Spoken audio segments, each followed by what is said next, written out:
the field. One Astro we won't see today or for a couple of days for that matter, Yuli Gurriel. It was announced today that he underwent successful surgery on his left hand to remove a hook of the hamate bone. It was a pre-existing fracture for Yuli and just happened to feel it here recently. They went ahead and took care of it. However, timetable for that particular surgery is usually around 6 weeks. 4 weeks left of spring training. He will miss the beginning of the season as well as serve the 5-game suspension. So opportunities maybe for some guys that are playing right here today. Jeff Luhnow did say about the injury that we have the guys internally to get it done, and they've been playing well.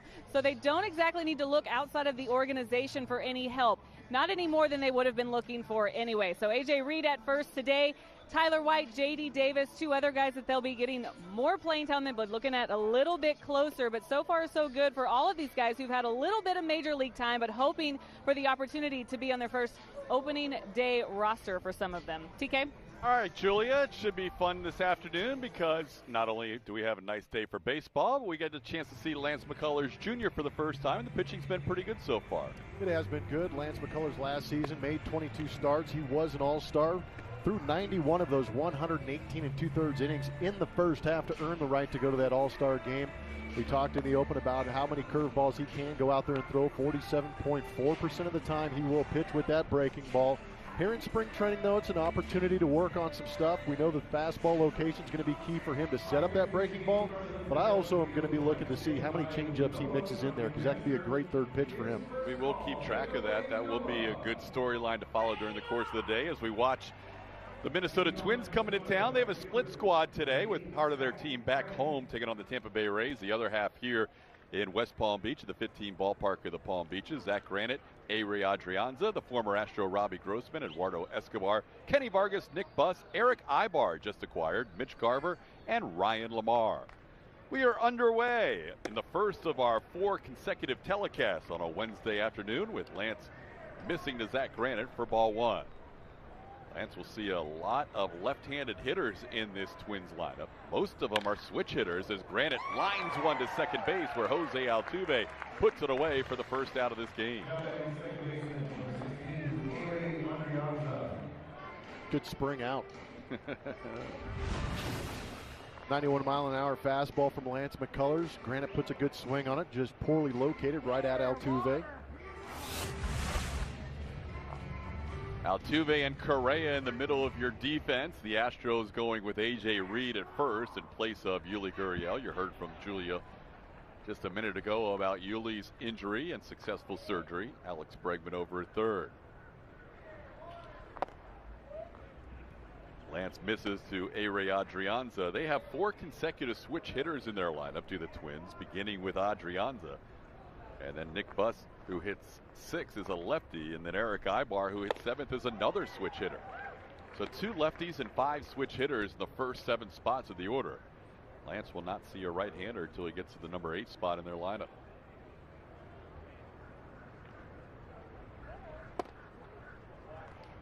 There it was. I was going to say, you were looking for that changeup to see how he would use it. He throws the first one in a 1-1 count. A little bit low. Good location, though. That's a good pitch on the inside corner. He doubled up. You're going to see a lot of guys in spring training, if they don't like or get the strike that they want, they will double up. It's okay to do it here in spring. Maybe in the regular season you might get hurt by throwing that back-to-back changeup, but I think it's a real opportunity for Lance to figure out the control of that pitch. Strike 3 called. Lance comes back and throws 2 on the inside corner. That ball really had nice tailing action that started at the hitter Adrianza. Yeah, it didn't quite have the velocity we're accustomed to from Lance McCullers, but it had good 2-seam run coming back over that inside corner. So 2 quick outs for Lance in his 2018 debut, and now he'll face Robbie Grossman. Grossman swings the first pitch and sends it to his former teammate Jose Altuve, and that will do it for the Twins. A 1-2-3 inning for McCullers Jr. Astros turn to bat in the bottom half.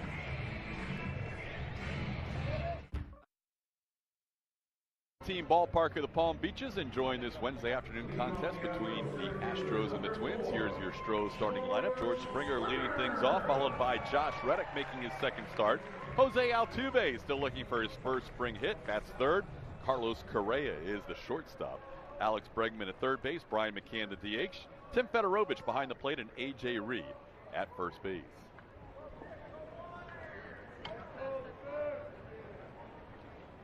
They're facing the left-hander Steven Gonsalves, and Gonsalves delivers a pitch out of the zone to Springer, 1-0.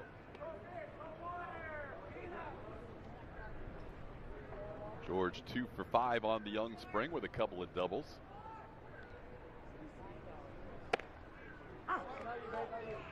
And he takes a called strike. It's 1-1. Astros winning yesterday's game, taking on the Mets in Port St. Lucie. They've improved to 5-1 on the spring. Steven Gonsalves, another left-handed pitcher for the Astros to face. They faced quite a few over the last couple days. They faced Steven Matz last night, or yesterday, I apologize. Fastball, slider, changeup. The game almost ended at night. Yeah, it tried to, didn't it? My goodness. Yeah, that rain delay. Couldn't have timed that any better. Gonsalves, 23-year-old out of San Diego, one of the top pitching prospects in the Twins organization. On the ground, that's a fair ball. George has 3 hits this spring. They are all doubles as Springer leads off the first with a double down the line.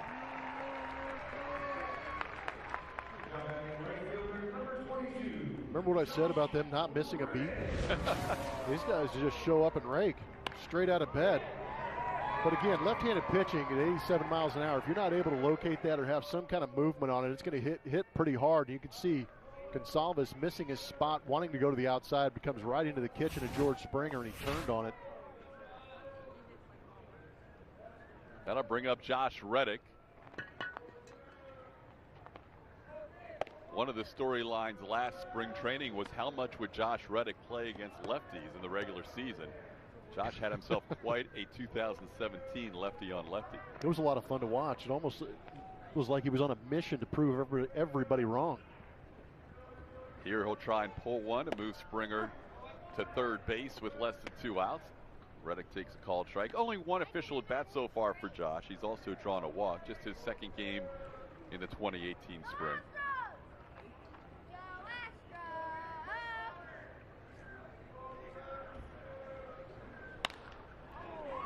In the air to left. Coming on to make the play is Grossman for the first out. Josh retired on a fly ball to left, and now to bring up the AL MVP. Defensively for the Minnesota Twins, from left to right, you see Grossman, the former Astro. In center field is Ryan Lamar.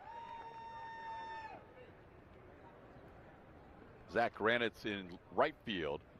Eduardo Escobar, Eric Ibar, A-Ray Adrianza, and Kenny Vargas on the infield, and Mitch Garver behind the plate.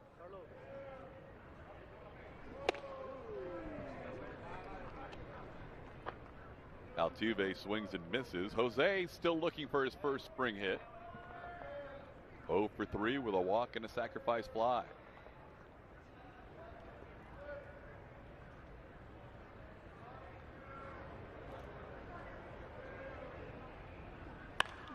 And there's his first hit on the 0-1 pitch into left field. Gary Pettis holding up Springer at third. And Altuve on the board for his first hit in spring training of 2018.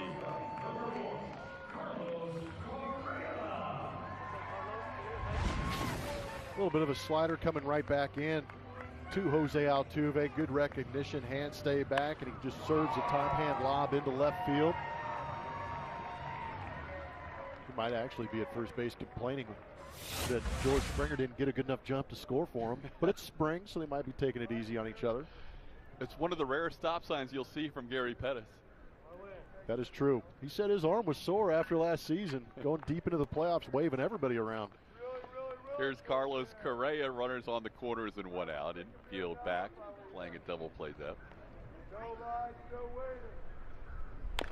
Correa chops one foul at the plate.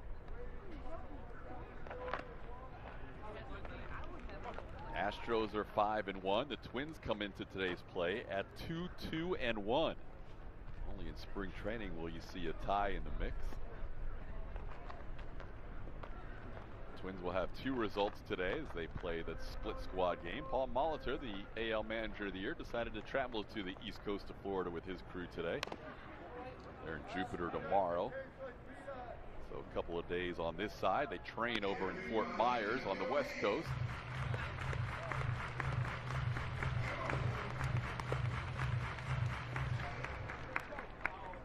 Two spring training teams in Fort Myers. We will see them both on our telecast today and tomorrow. The Red Sox the other.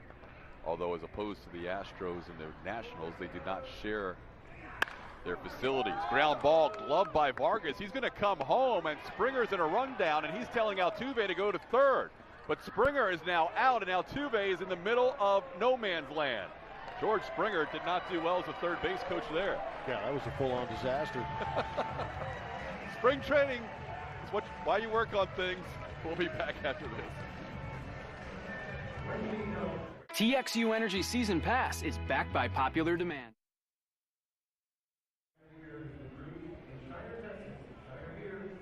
Twins get out of the bottom half of the first inning with George Springer breaking from third and then turning into a third base coach after he was hung up between third and home. Yeah, this is a pretty interesting play. Going on contact, ground ball to first. It didn't get by Vargas, who throws home to cut off George. And George says, hey, come on over to third base where the catcher's running.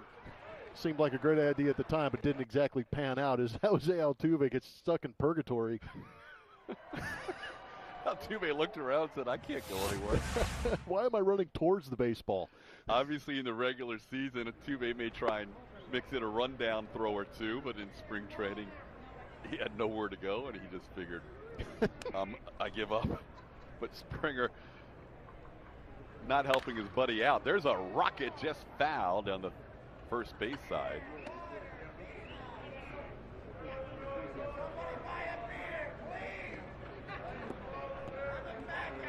Yeah, during the regular season, it's really not a situation where you just take the out, let the guys hang out, because you've got a pretty good lineup coming up behind you. The guy who led the team in RBIs is hitting behind, so he would have had an opportunity to drive in some runs.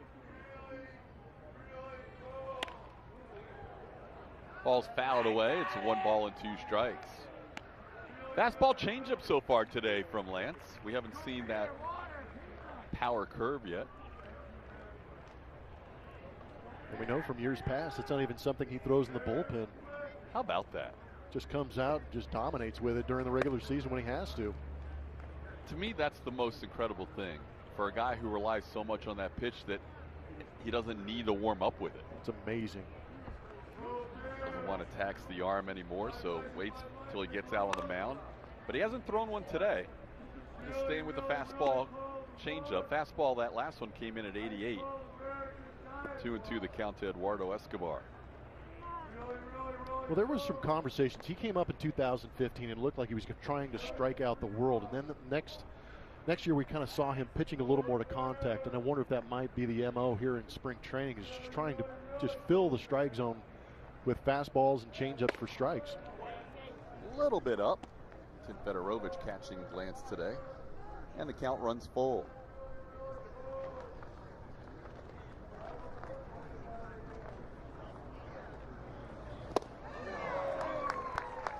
Strikeout number 2 for McCullers, getting Eduardo Escobar to start the second.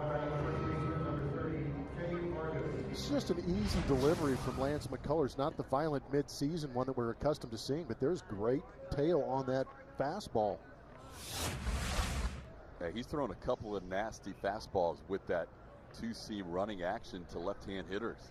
We mentioned the first 7 hitters he will face swinging from the left side, either a lefty naturally or a switch hitter.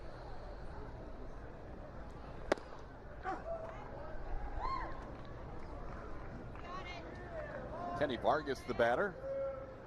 Vargas 2 for 6 this spring as McCullers with an 0-1 count.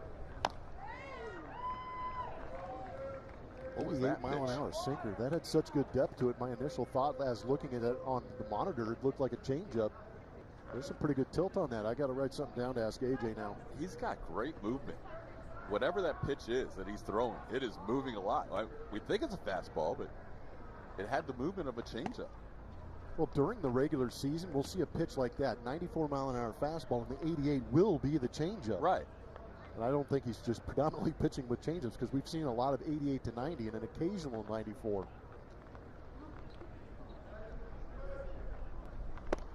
There it is. Strikeout number 3, back-to-back. Lance ramping it up a little bit, up to 95 on that strikeout as he gets Kenny Vargas.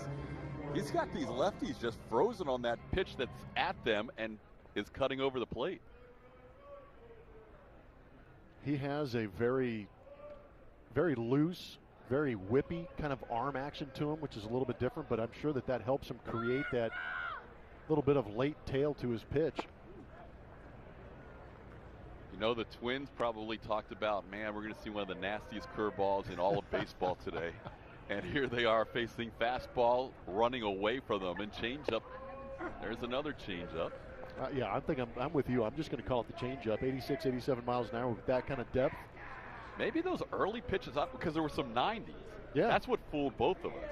There were some 90s early, which must have been an adrenaline flow changeup. Well, during the regular season, we sat next to each other trying to figure out what that was, and we found out later it was the changeup. He just threw it so hard, and then his fastball was offset by another 5 miles an hour. That's the pitch right there. Because that really looks like an easy delivery with not much different in the arm action, yet the velocity was at 95. That was a 95, started at the hitter, break over the plate. He has, it's only 2 innings of work, but he has fooled so many different hitters with that pitch in this game. You know what this means? I'm going to have to run down the hallway and yell at Sparky and see what he sees, or hear what he sees, because he's always on to this. Sometimes he can, Steve Sparks can, he can recognize where these guys' arm angles are, where the release point is, to maybe change that movement. There's a ball in the right field, and that'll be the first hit of the game for the Twins. Josh Reddick will cut it off. Nick Buss heading to second. Reddick's throw comes back into the infield. So Buss a 2-out double.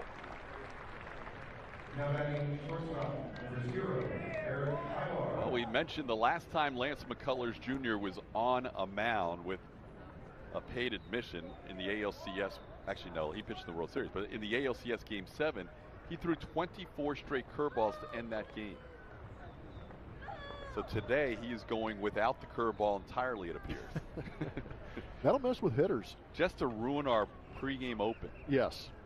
Well, I guess he's just going to sit on it because he knows it's going to be there for him in the regular season. Well, and that's why you work on stuff. And as AJ told us the other day, each guy's different. Yep. Justin Verlander wanted to work on every pitch, and he dominated that way. 28 pitches, 20 strikes. Lance obviously wanted to work on the changeup. That was one of the first things you said you wanted to watch for today. And he has thrown some really good changeups. Towards the middle, Altuve to his right, and they're going to come home with Buss, and Altuve's throw is in plenty of time out at home plate. Altuve couldn't handle it initially, but recovers in time to throw out Buss, trying to score from second. A little bit of a shift on Jose Altuve, has to go to his backhand, bobbles, but doesn't panic, and throws home for the out. Are you still putting in the new? Astros baseball on AT&T Sportsnet is brought to you by TXU Energy. TXU Energy Season Pass. Call 1-866-CALL-TXU. Back for the bottom half of the second inning. Astros and Twins scoreless. Marwin Gonzalez will lead things off, facing the left-hander Steven Gonsalves.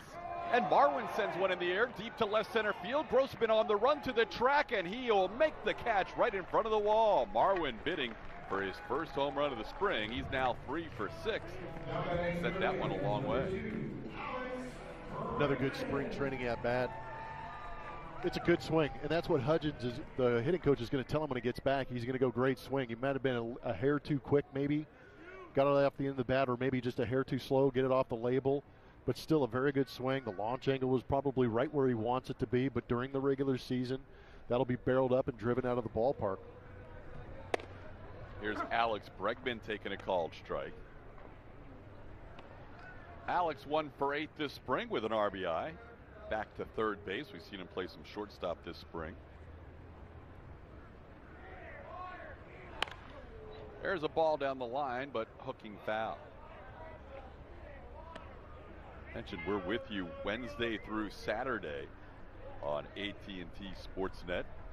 Charlie Morton will get the start tomorrow. He'll be followed up by Colin McHugh as the Boston Red Sox will be in town.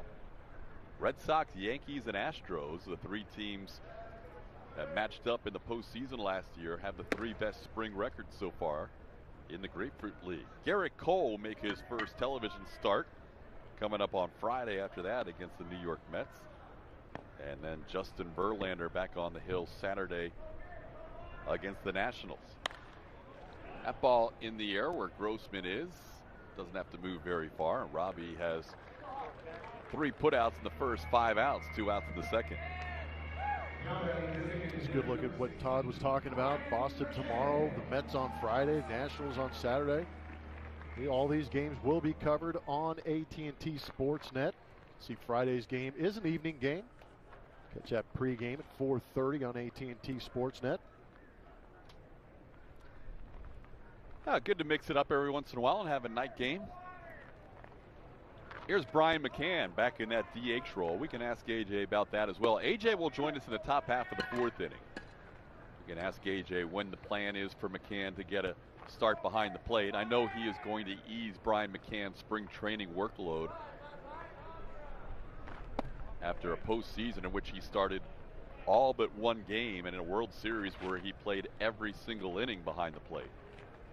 Only time he was lifted in any of the World Series games worked out pretty well in Game 5 when Derek Fisher pinch ran for him and Alex Bregman drove Fisher in from second.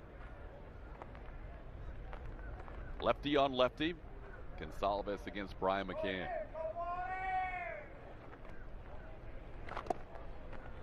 Not only will we have A.J. Hinch in the 4th inning, we will have a Hall of Famer join us in the 6th. It's good to see Jeff Bagwell in camp. It's even better that he's going to get on headset for us. He's down in that dugout right now for the Houston Astros. It's become a crowded corner of the dugout. Brian McCann draws a walk.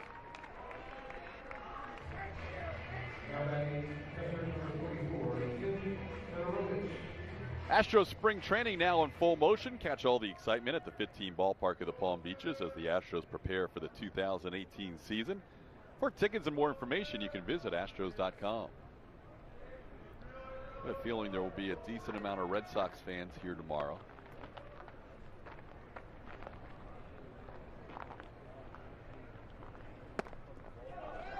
That ball pops out of the glove of Garver. That allows McCann to move to second. I would imagine that would be ruled a pass ball. Yeah, hit him in a good spot. But normally you've got A.J. Hinch, maybe 1 or 2 coaches in that corner of the dugout. Today you've got Marwin, Correa. I think that's Jake down there. Bagwell draws a crowd. I think even Justin Verlander's down there talking to him too. Fedorovich with a 1-1 count. Okay, so there you see. I think that's Jeff Albert, the new assistant hitting coach on the right-hand side.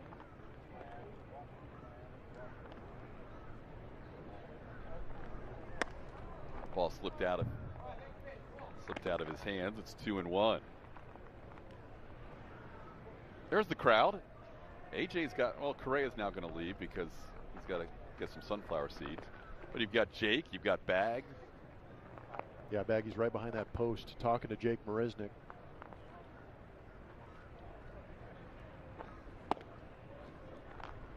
Pitch inside, 3-1 to count to Tim Fedorovich.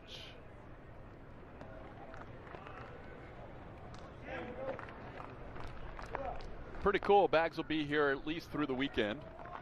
We'll get him on our telecast scheduled for the 6th inning today.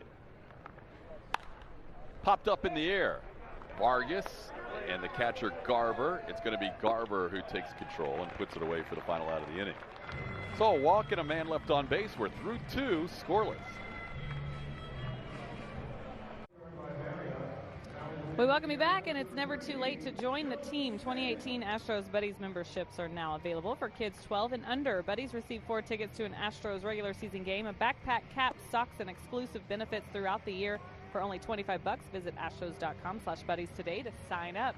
TK, before you get into the new pitcher, I will tell you guys, Lance McCullers, before he ran off, he will speak to media here in just a few seconds, but told me it was all fastball changeup today. That is what he needed to work on. So felt pretty good from there. We'll see what he has to say to the rest of the media here pretty shortly. Look good, Julia. It's a good thing it's not Players Weekend because he wouldn't have lived up to the nickname of Snapdragon today. But Joe Smith, Blummer, our first chance to look at Joe Smith, and he was, everybody talked about Garrett Cole as a big acquisition this offseason. Joe Smith might play a pretty big role in AJ's bullpen. Yeah, you know what's unique about Joe Smith is that delivery. He has that side arm, almost a submarine delivery, has a fastball, doesn't throw very hard. He's averaging right around 89 miles an hour, has a very good slider and a changeup.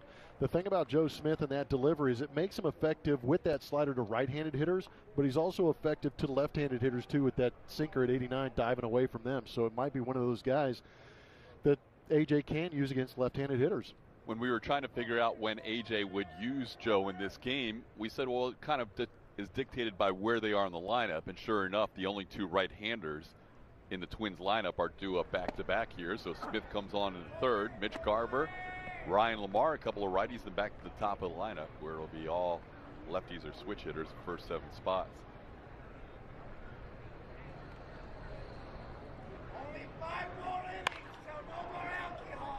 Pop tie in the air. George Springer is there. Springer shielding his eyes from the sun, puts it away for out number 1. Springer getting married in the offseason, as did others in the Astros organization, including Justin Verlander right after the World Series. And Tony Sipp's wedding ended up paying off for the Astros, Julia, because it helped in a little recruiting of the guy on the mound, huh? Yeah, exactly. Joe talked about that wedding, Tony Sipp's wedding, earlier in the offseason, and how much fun he had hanging around the guys. He could tell there was already something special about that team by just that night and how much fun they had. But knew Tony pretty well from their days back in Cleveland, and said when he was with Anaheim coming up, he got to know some of the guys when they would meet out in the outfield. So familiar with some of the relievers already, and just couldn't wait to be a part of this particular group, and especially that bullpen out there. Joe began his career as a New York Met, but spent the majority of his time in the big leagues with the Indians, 2009 through 13, and then again moved over the trade deadline from the Blue Jays back to the Indians. When you're on the hot corner, as Alex Bregman is, a lot of times you will get those ground balls from the side armor Smith. Now Alex will have to field a bunt. No, he won't. Smith takes control, and Joe unable to field it cleanly. So Zach Granite on after a ball got past Alex Bregman for an error. Granite follows up with a bunt, and now first and second with 1 out. Back-to-back errors, and I think there might be a little bit of a conversation. I know that Joe Smith bounces off the mound extremely well, but Alex Bregman right there might have had a better angle to make that play. But again, we're here in spring, and this is where you get to learn new teammates and figure out what's going on.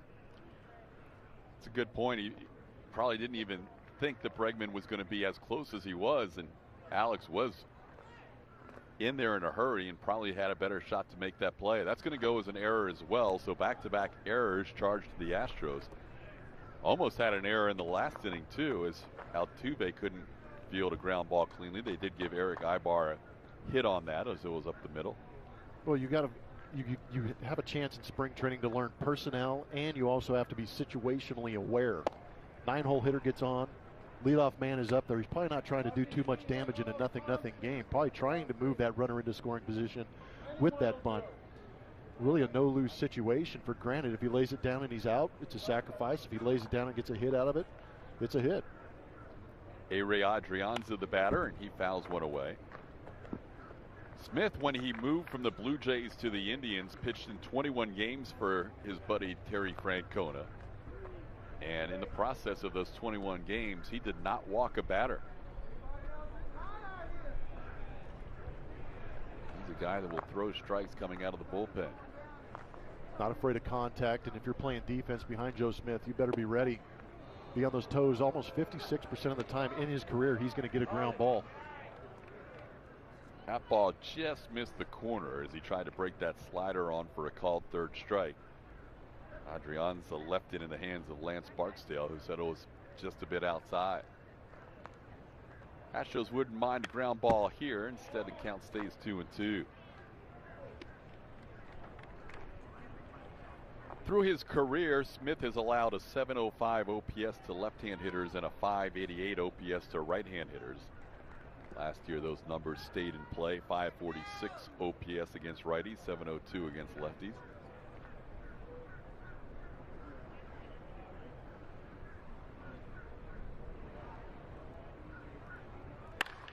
That ball's hit hard towards the corner and right. That will score a run. Coming around is Lamar. Now Granite with good speed is going to head home as well. It's a 2 RBI double for Adrianza. Ball gets away momentarily, but no more advancement on the bases. The Twins take a 2-0 lead. I talked about Joe Smith's repertoire being fastball, slider, changeup. He only throws that changeup maybe 2 or 3% of the time. So as a left-handed hitter, you can sit on that heater part-time slider, but right there, that was a sinker that flattened out right out over the middle of the plate. Yeah, the changeup does not come into play very much. He will throw that sinker a little bit more to righties and that four-seamer a little more to lefties. Now facing 7 straight lefties, beginning with Granite, who bunted his way on, ruled an error. That ball's hit hard, but it's on one hop to Reed, and he'll need help from Joe Smith. Pitcher's fielding practice in the spring comes into play as A.J. Reed slipped after fielding that ground ball. 2 away, runner to third.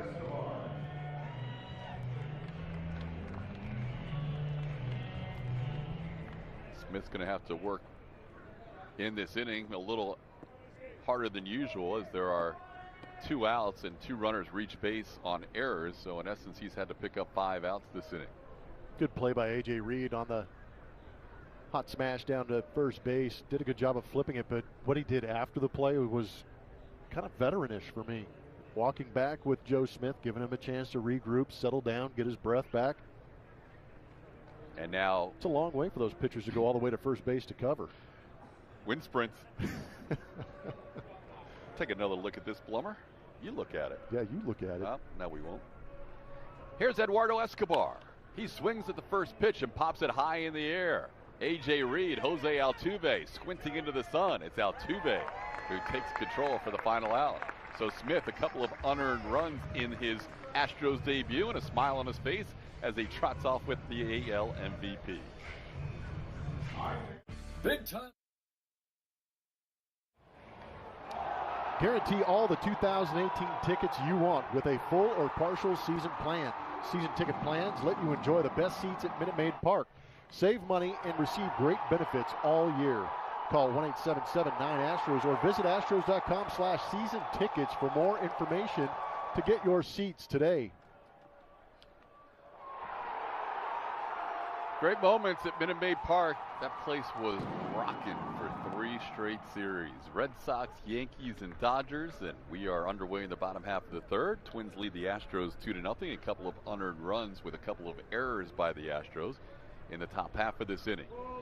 Steven Gonsalves back out there for a third inning of work facing A.J. Reed, and as you heard from Julia before the game, Yuli Gurriel undergoing successful surgery to remove the hook of the hamate bone in his left hand. And Plummer, that means there could be a guy on this team that makes the roster and gets some playing time at the beginning of the season.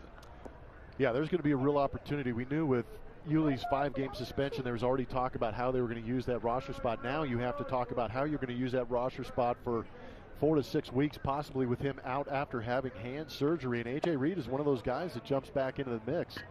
Lost a ton of weight over the offseason, coming into spring training fit, and now you show up to spring training and you show up into camp, and things have definitely shifted a little bit for maybe these guys that are on the bubble. Calling the game yesterday on radio, we saw that J.D. Davis started at third base. Tyler White started at first base. In about the third inning, they flipped. And we heard A.J. talking about how he likes to have versatile guys out there, and maybe J.D. Davis moving across the diamond might be an opportunity for him to sneak onto that roster too, getting some time over there.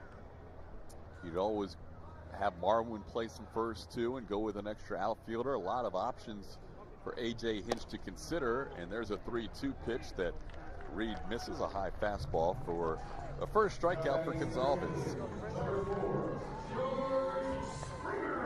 And that wouldn't be a typical opportunity for A.J. Reed, even in the big leagues. Left on left is not going to be his strength. He's going to be out there trying to crush right-handed pitching.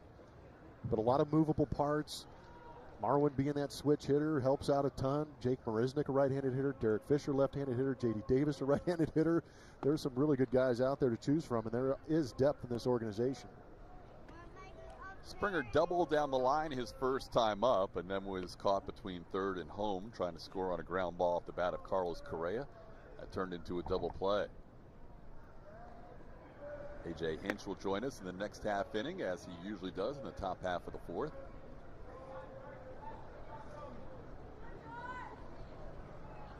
Gonzalez's first start of the spring came against the University of Miami, and he is now the first Twins pitcher to pitch more than 2 innings in a game this spring. You wouldn't blame Paul Molitor for not wanting to go to his bullpen early against the Astros. Yeah, Sparky and I wanted to ask him what it would be like to go and sit in on a meeting going into a game against the Astros lineup. And I said, is it mentally exhausting knowing that you're going to face every guy that's going to try and push you to a 3-2 count and lay off borderline pitches? And he said, absolutely. That series last year that included the incredible comeback on Memorial Day, they outscored the Twins 40-16, and 27 of those runs came against the Twins bullpen. It's not too often that I'm or in the vicinity of a ball game where I feel bad for the opposing team. I felt bad for the opposing team that series. That was rough. George Springer has ripped the ball up the middle for his second consecutive hit. Springer with a double down the line, and now a smash single up the middle. Springer 4 for 7 in 2018 spring training. Got himself a cookie. Just ripped it right back up the middle.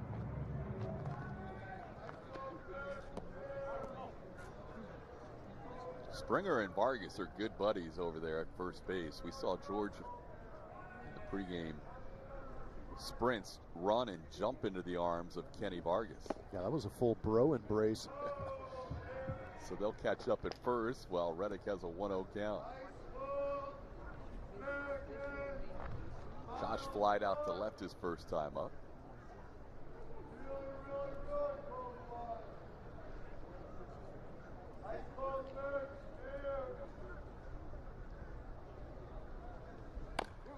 Check swing, excuse me. A couple of hops to the third baseman, Eduardo Escobar, who makes the play. Springer moves over to second.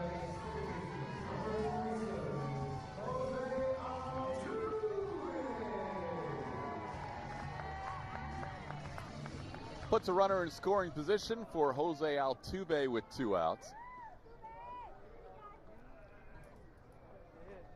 Astros got 2 strong innings out of Lance McCullers Jr.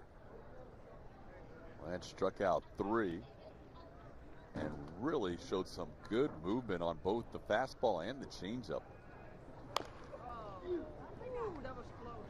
Lance in a rare appearance without throwing a curveball, but as we heard from Julia, just wanted to work on the changeup a lot today. And as a 2-pitch pitcher, he had the Twins off balance on a lot of at-bats. It's amazing, and it kind of gives you an idea of what that third pitch can bring to the table. I know it's early in spring training, but like you had mentioned, that the fact that he's so heavy on the curveball, and then you take it out and put something else in, just gave one more thing for those hitters to think about. The changeup can be that effective during the season. That will be a beautiful thing. 1-1 the count to Altuve. That's the other interesting thing about having the Astros here in Florida and pretty much everybody else out there in Arizona is you can work on those things and throw it often as you want. They're going to see some video on it, but they're not going to face it. I really think that's a great point. I really think that's advantage Astros. They're the only team that has that situation where they're the only one in their division in one grapefruit league, and the rest of the divisions in Arizona in the Cactus League. I mean, this day and age, we know that we can't hide too much from organizations because of the access to information and video, but it's another thing to watch it on tape and to see it in person. Springer thought about advancing, but it was blocked nicely by Garver at the plate on a pitch in the dirt. 2-2 to Altuve. Altuve with a hit his first time up, now 1 for 4 in the spring.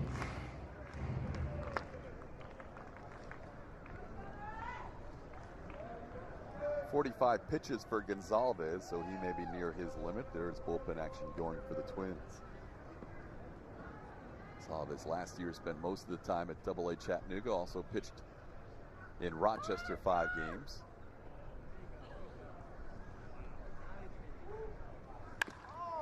Pass Gonzalez towards the middle, fielded by Ibar. No play at first. George is being held up by Pettis. And now George will go back to the bag. George already got caught once between third and home, and Pettis, wanting to make sure that it didn't happen a second time, almost had to stop George as he almost ran into his third base coach. Yeah, that was a pretty good read. Usually with two outs and you're the runner at second base, is Paul Molitor coming out to get Gonzalez. You put your head down and you start to make that turn just in case they make that throw to first, continue to home plate in case somebody makes a mistake and you score. George and Gary having a nice word about that. Gonzalez's day is over after 46 pitches. We'll tell you about the new arm out of the Twins bullpen after this.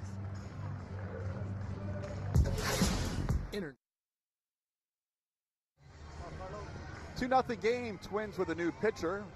Runners on the corners and 2 outs. Matt McGill takes over. Minor leaguer coming over and helping out. Paul Molitor and these Minnesota Twins has time with the Dodgers and the Reds. Fastball at 91 miles an hour, slider, changeup, and a curveball. Made 6 starts for the Dodgers back in 2013 and also pitched 5 times out of the Reds bullpen in the 2016 season. And he gets to face Carlos Correa as his first batter today with Springer on third and Altuve on first. Hopefully that's a scenario we repeat often during the regular season. Called strike on the first pitch from McGill.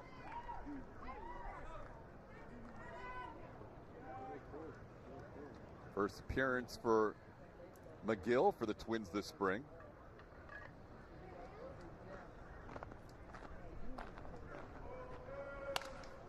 On the ground towards the hole, Ibar gloves it. He has no play. Carlos Correa with an RBI infield hit, scoring George Springer.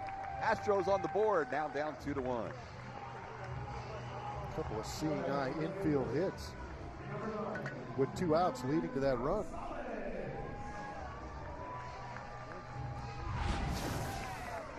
Not smashed, but still qualifies for a base hit and an RBI for Carlos Correa, sprinting out of the box, smelling that infield hit. Good job by Ibar just to eat that, because if he tries to fire across the diamond, he's got no chance to get Correa, and Altuve will advance another 90 feet. Both RBIs for Carlos this spring are on infield hits. He hustled his way into an infield hit on his previous RBI, and Josh Reddick came around from second to score on a wide throw that was gloved, but they couldn't make the throw home in time. Now Marwin Gonzalez at the plate, Astros RBI leader from 2017. And McGill misses for ball 1. Marwin flied out deep to left field as a right-hand hitter his first time up.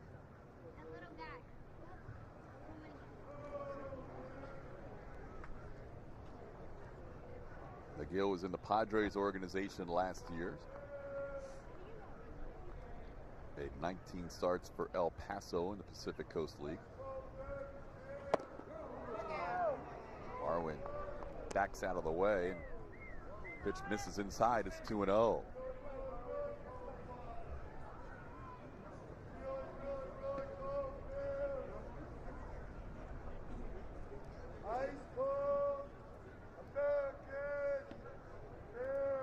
Marwin is 3 for 6 this spring.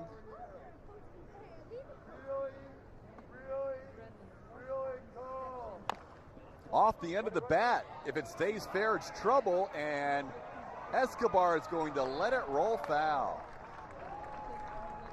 Eduardo Escobar with a nice decision at third base. Too shabby. Marwin will probably have to have a talk with the grounds crew here at 15 Ballpark of the Palm Beaches. Taking a leisurely stroll back to the box after that sprint down the first baseline. It's a good thing Escobar didn't have to get down and wish that one foul. Did it on its own. It's also a veteran move by Escobar, too, because the home plate umpire Lance Barksdale threw him a new ball. He threw the old ball back to his pitcher and gave Angel Hernandez the new ball and let him throw it to the crowd. That is one thing throughout in the last 3 or 4 years that I've noticed sitting up here, is that if at any point in my career, if I ever threw an in-game foul ball into the stands, I got absolutely yelled at by the pitcher. And granted, I played a while ago, and some of those older veteran pitchers, they kind of enjoyed having that scuff on that baseball. Absolutely. Namely, the pitching coach for the Texas Rangers, Doug Brocail. We had several conversations on why I threw that baseball out.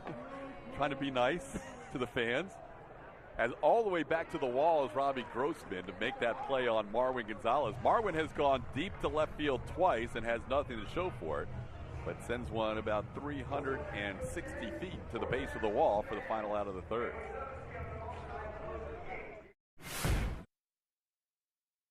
We are back in the fourth inning, top half of the fourth. Astros have a new pitcher, Framber Valdez, and we have A.J. Hinch on in the top half of the fourth. A.J., you start the day with a record of 5-1, but in games you've managed, the team's 5-0. Do you consider this team still undefeated? You know, Joe Espada is to my left, and every morning we have a review of the game that he did manage. And first impressions have been great. Our camp has been ridiculously well run. The one game he managed, maybe not so much. So we're going to give him another shot next Tuesday. We have a split squad. I'm letting him pick his own team, his own location, and we'll get him a win. That's good to hear. We know that George Springer is supremely talented, but we didn't realize he was a base coach now, waving Altuve, having him run into outs. It's kind of good. You know, Blower, they say players play and coaches coach. We should probably stick with that. We got plenty of video if you need it for tomorrow morning's meeting. Yeah, I can imagine that's going to be on the big screen here at some point, and we'll show that players play and coaches coach. AJ, you had quite a crowd over there when Jeff Bagwell was hanging out with you. I think, half the starting lineup was over there trying to learn from Bags. That's right. It's nice to have Baggy around. You know, he came in late last night, ended up in our morning meeting, gave some pretty good words, and as he told me before I came on the set, I said, "What can I talk about?" And they're going to ask me about you, Baggy. He said, "Well, I was the worst spring training player in the history of baseball, except for 1991, which was I think it was his rookie year when he made the team." But it's really cool for these guys, even our star players, obviously Keuchel and Verlander and Hosey and Carlos. These guys just flock to him when he comes around. Biggio will be in town a little later. I know Clemens is going to come by. We had Roy Oswalt last year. Just really cool to go, player on player advice from back in the day and have their presence known. Lance McCullers looked good. We didn't see that curveball that he throws predominantly, but it was fastball changeup today. Just give us an idea of what his game plan was and what you thought. Yeah, I'm going to ask him, at what point did you really want to break the game plan of throwing fastball changeup and throw the hook? But he'll break that out. Yeah, he wanted to. He'll break that out. But it's nice. I think sometimes we forget that the first time out on the mound and having a game plan. Lance knows he's on our team. He knows he's going to pitch one of the first 5 games if all health is good. And getting through that first outing and getting back into the rhythm of playing baseball again is. He's one of the last guys I think to debut. I think Dallas will be here in the next couple days, and then we'll have all our guys have played. In Lance McCullers, this will be turn it. That's one. It's a good start. I'll save all the first base talk for later because I'm still on the Lance McCullers talk. Lance, this will be his 3rd full season coming in. Is there any talk with Lance or any emphasis on the fact that you want to see him get into that 30 starts a year range now that he's established himself as a rotation guy? Yeah, it is. I mean, obviously it's more start to start and getting his program in place, and I think that's where Justin and Dallas and Colin and Charlie Morton, these guys can lend some advice. Garrett Cole coming over from a new organization will lend some advice on just how to get through the rigors of the season. The days of like the 35, 37 pitch or game outings is not probably going to happen for starters. We do sort of monitor their workload, but he's got to find a good routine. I think that's where the second year, the third year, the fourth year, starting pitchers start to understand how much do you throw in between. It used to be huge long toss and then maybe a bullpen. Now it's cut down a little bit. They're all individual programs, but Lance needs to find the right one for him to where he's throwing enough and working enough to sharpen his game and develop at the major league level, but also paying attention to the fact that it's a long season. We want him to make as many starts as he can, but we want to make sure that he definitely makes those starts at the end like he did. We learned this morning that your first baseman, Yuli Gurriel, would had surgery really as we were getting ready to start this game. And I guess in terms of timing, you'd rather have it the final day of February than any of the next 8 months. But what are your thoughts about Yuli and the possibility of now a spot opening up on that opening day roster? No, it's tough. He's had this injury on and off again for the last few years. We found that out that he's been dealing with it over time, and he felt it a little bit, I think, on his home run swing the other day. So he's taken like a one swing this spring, and I think it was a homer. So he got checked out and needed to have the hook of that hamate removed, and it's pretty standard procedure, protocol, but it does open up the opportunity for, the Tyler White, A.J. Reed, J.D. Davis. Those three will get the most reps at first base. One of them was going to make our team anyway because of the suspension at the beginning of the season, but that opportunity widened a little bit, and we'll get a good hard look at those guys to see who breaks with us. A little bit of disappointment because you wanted to see Yuli get some reps at second and third this spring? Yeah, I am just for two reasons. One is just spring training workload alone.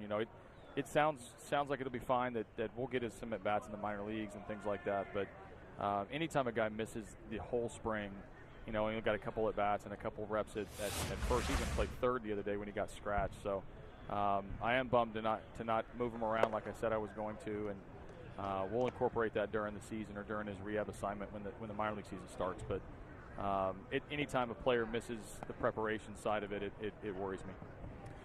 Do you have a meeting with the team, or do you pull guys aside individually when a big injury happens to somebody in your starting lineup? Well, two things. One, Yuli announced his surgery on Instagram, so in the world of social media, I was trying to avoid it, but he took it into his own hands as far as letting the team know. Letting the players know, I did have some one-on-ones with those three guys and just say, hey, just as a heads up, this is happening. You're going to get a few more at-bats, a few more opportunities. Put a little bit of pressure on these guys to see how they respond, and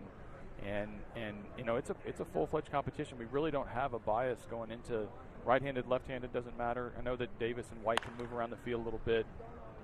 Reed's got tremendous power and kind of left-handed presence in the lineup, so it's as much of a tie race right now going into March that we could ask for. AJ, last time we had you on with us, you were in the middle of a pitching change, and we had a technical issue and didn't get you on after that pitching change. Brandon Bailey came into the game in that telecast. Fans at home love to know what is said on the mound when you make a pitching change. I knew you were going to go here. I didn't know you were going to go here today, but you got to rethink how to tell this story, huh? I know. So if you set the situation is, we get a lot of backups over here. The guys that don't have names on the back of their jerseys are here either on their own dime and they're just working out of the facility, or they're in a mini camp that's invited. You're going to see Jordan Alvarez, you're going to see Ren, you're going to see Sierra and Nunez, and so this kid Bailey comes in, and we had traded for him this winter for Ramon Laureano, and so I knew about him, and I knew he was over. These guys come over into my office. They get into my office as quick and get out of my office as quick as they can. They want to say hello. It's a requirement from the minor league director, and the field coordinator, Josh Boniface. So when Bailey's running in, Max Stassi and I are talking about him, and I couldn't tell from a distance who it was. So when I got a little closer, I'm like, oh, that's Bailey. So Stassi, who's never met Bailey, Bailey's brand new to the organization, says, hey, what's your name? And the poor kid goes, fastball, curveball, slider, change. And he gave his stuff, and I think he was on vapor lock. He was very nervous. But then he goes out and gets 4 straight outs. And I said, if he gets this guy out and gets through this inning, bring him back next week. He can get some more meal money, get him some more exposure. So we're going to see that kid again. Nice play by your third baseman right there. It was a good play. That makes up for the bad play earlier. Does it really? Well, maybe not for Joe Smith. I was going to say, there's certain guys who would probably argue the other way, but it was a good play by Alex Bregman. J.D. Davis and Tyler White started at third and first yesterday, and you flipped them. Yep. Have you seen enough from J.D. to understand that he might be an option at first base? He's definitely an option at first base. He's been working with Joe Espada, who doubles bench coach / infield coach, and that's another good reason why Baggy's here. We put Baggy in the half field. I said, hey, Jeff, welcome to camp. Get to the half field. Half field with J.D. Davis. Yes, please. Welcome to camp. So they'll get some work in, and he's definitely can do it. He's done it a couple times already this spring. I'll get him a start here in the next few games. He'll work with Joe every morning, and it's the familiarity with the glove and some of those tweener plays and some of the nuances of the position. But somehow, some way, he'll make himself viable when he knows a big league spot's open. He'll be fine. Absolutely. You mentioned Joe Smith, a couple of unearned runs today. Everybody talked about the acquisition of Garrett Cole, but you've got a couple of new arms in the bullpen with Rondon and Joe. Yeah, we do, and it balances out things pretty well in the pen, and you know, you factor that in with the Chris Davinsky and Ken Giles, and you know, if Peacock ends up down there and Will Harris, these are guys that you start to look down there. There's not a name down there that you're not wanting to bring in. So matchup-wise, it's good. You know, Smith will get a lot of righties. He's got some defense mechanisms against lefties. Rondon's got the high velo. So two new guys, but they'll fit in seamlessly with how we run the bullpen. And Peacock started yesterday, looked good. Are you going to try and stretch him out? Is there an idea of how many starts he'll have in spring? Yeah, you know, both he and McHugh. I mean, I've been very honest with these guys. If we stay healthy, you know, it's a very good chance that both those guys go in the pen. So we've got to make a decision around the middle of March, about 10 days left in camp, when we want to make sure we get a back-to-back, or we want to have them literally just run in from the bullpen in the middle of an inning or in the middle of their outing. So we'll do our best to make a decision, but we've also got to you know, kind of watch out for anything that can come up, a blister, a fingernail, a sore arm, a sore leg, anything that happens in the rotation. They've got to be able to press fast forward and be the backup plan, so to speak. So it's a good problem to have. We have too many starting pitchers, but it's not going to be an issue. But we'll decide around the middle of the month. A couple of hits and a walk issued in this inning, and now we'll get a mound visit. I think this is number 2 on the day. Yeah, I just saw Lance Barksdale actually put up 2. You know what I was wondering, AJ? That I should go out and argue that the first one was in between innings? Yes. I was wondering about... Keep the headset on when you do that. I know you're going to get more clarity when you meet with the MLB guys, but there's a common courtesy in you being a catcher. Whenever a foul tip goes off the mask of an umpire, what does that now? I hope you can go visit them. I mean, for the best interest of everybody, I think that one's a little more common sense. But there'll be an argument or two over these, and we'll see. You know, the other day it happens where, you know, you throw the pitcher comes in, warms up, throws the ball down to second base. You know, traditionally you've seen the catcher run out. They're talking about sign. If the guy gets on second, they're talking about maybe the first hitter. And when he comes back, that's a visit. If you go out before the warm-up tosses, it's not considered a visit. So some of those things are going to be worked out over time, and you know, there'll be some common sense issues that come up. And you know, again, we put on a bunt play, and Alex Bregman walks halfway to the mound, which is what you've normally. Blummer, you know this. You were third baseman. You would tell. You'd tell the pitcher what play is on verbally. Like, is that a visit? Is it not a visit? You know, again, things that we're going to have to deal with over the next couple weeks of spring before we get started. AJ, as always, appreciate the time. Thank you, AJ. All right, AJ Hinch joining us top half of the 4th as they work out of a bases-loaded situation with a fly out to center.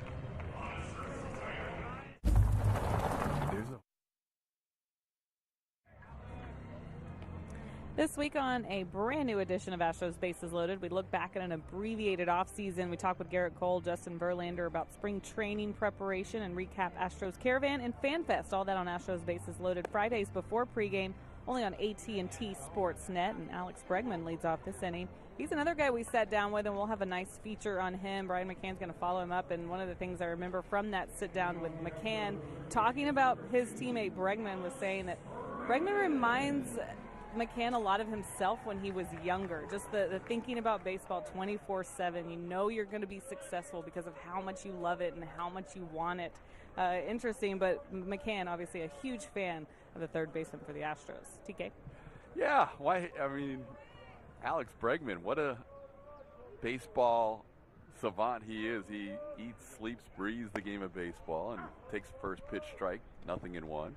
Michael Kahn taking over as the new pitcher for the Minnesota Twins. Saw him a number of years as a member of the Angels. Most recently, he was with the Atlanta Braves in 2015 at the big league level. And it's 1-1 to Alex Bregman. Astros scoring a run last inning on an RBI single by Carlos Correa. A couple of unearned runs allowed by the Astros in the top half of the 3rd. The Twins lead this game 2-1.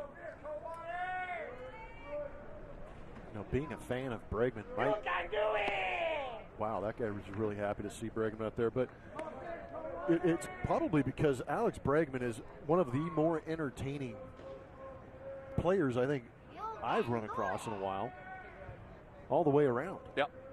I mean, right down to some of the suits he wears on the flights. Yeah. He has got a unique style. I'm glad it's his. It involves a lot of plaid. Some people can pull off plaid suits.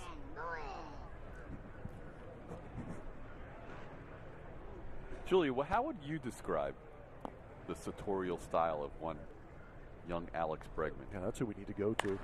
Oh, before we go to Julia, Alex sends one deep to left field, and he says, style this. Home run, Alex Bregman. A solo shot, his first of the spring, and we are all tied at 2.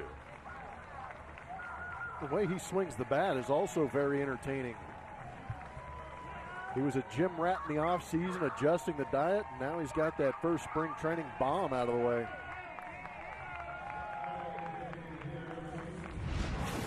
Peter, tailing right over the middle part of the plate, and Alex Bregman knows exactly what to do with that. We know that he is compact to the baseball, and then watch him release through that, adding some extra distance to it, putting it up on the berm in left field.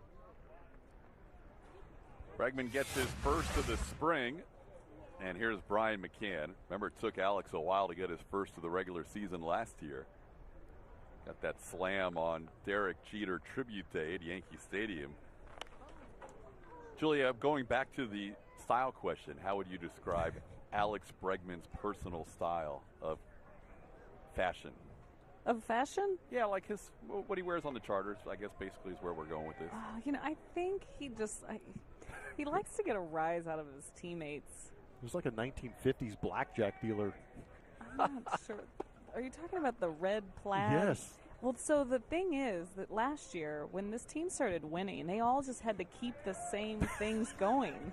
And they just kept winning. So we kind of saw that same suit over and over. It's a good suit, though. On him. Get a bowl of soup with that. 0-2 to McCann as he pops one up, foul, and out of play. No, like I was saying earlier, before the home run, certain guys can pull it off. Oh, yeah. Alex can pull it off. Oh, he's got the bravado to pull anything off. I mean, he's not going to be shy about it either. What I love about Alex Bregman, and you have these guys in your clubhouse who attract attention by wearing a certain suit or saying a certain phrase over and over, or doing something just goofy on the field every once in a while. And he'll dish it out every once in a while. But what Alex, for me, does a very good job of is he takes it. Mm-hmm. He's a great guy in the clubhouse. He doesn't live in that glass house where he can shell it out. You can't say anything in return. He's more than happy to, get that return fire and create that banter and that entertainment in the clubhouse. He does have a good sense of humor about all of it. He knew it was coming with the social media post. That's what I mean. It's almost like he did it on purpose. Yeah. This is not the right clubhouse, or really any Major League clubhouse, if you can't wear it a little bit. Yeah, because you have. You're around these guys. As long as Springer's in there. Yeah. I mean, look at Ted Tucker. You look at him. He's no longer Kyle Tucker anymore. He's got his own nameplate that says Ted. As if you don't need enough pressure to make the big leagues. He's already got enough attention. Now he's got his own nameplate. Now he's got to live up to the Ted Williams moniker. Oh, man. Always good to talk to your manager after a home run. Alex and AJ having a few words. And we heard AJ make sure he put Alex in his place after he caught the line drive, saying, "Oh yeah, no, that's the manager's mentality." He'll come back in and go, "Hey, I made a great play and I hit a home run, Skip." He goes, "Yeah, but you also kicked that one earlier in the game." It's just, let's tone it down. Yep, keep the spikes on the ground. 2-0 the count to Tim Fedorovich. Alex and Baggy sharing a laugh. We'll have Jeff Bagwell on in the 6th inning.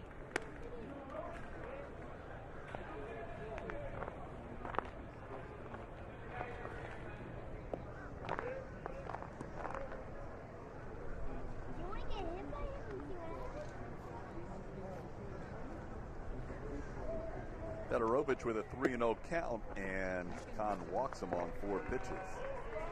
So home run, strikeout, and a walk. This is the true outcome inning so far. Single game tickets for the Astros 2018 season are now on sale. March the 2nd. be March the 2nd is our start date, a couple of days from now. Catch all the excitement happening at Minute Maid Park, including matchups against the Yankees, the Red Sox, the Rangers, the Indians. For more info, visit astros.com/tickets or call 1-877-9-ASTROS. A lot of people are counting down the hours until individual game tickets go on sale. They better be.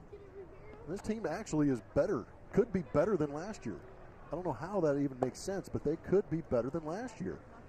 Get out and watch the show. You and I do a lot of guest appearances on various talk shows in the offseason. I would think the national opinion is higher now of the 2018 Astros than even the team that won the World Series. It's just hard to imagine. Yeah, they're going to have a target on their back being the World Series champion, so everybody's going to want to knock them down a level, and then you have the expectation of being as good or almost better than they were last year.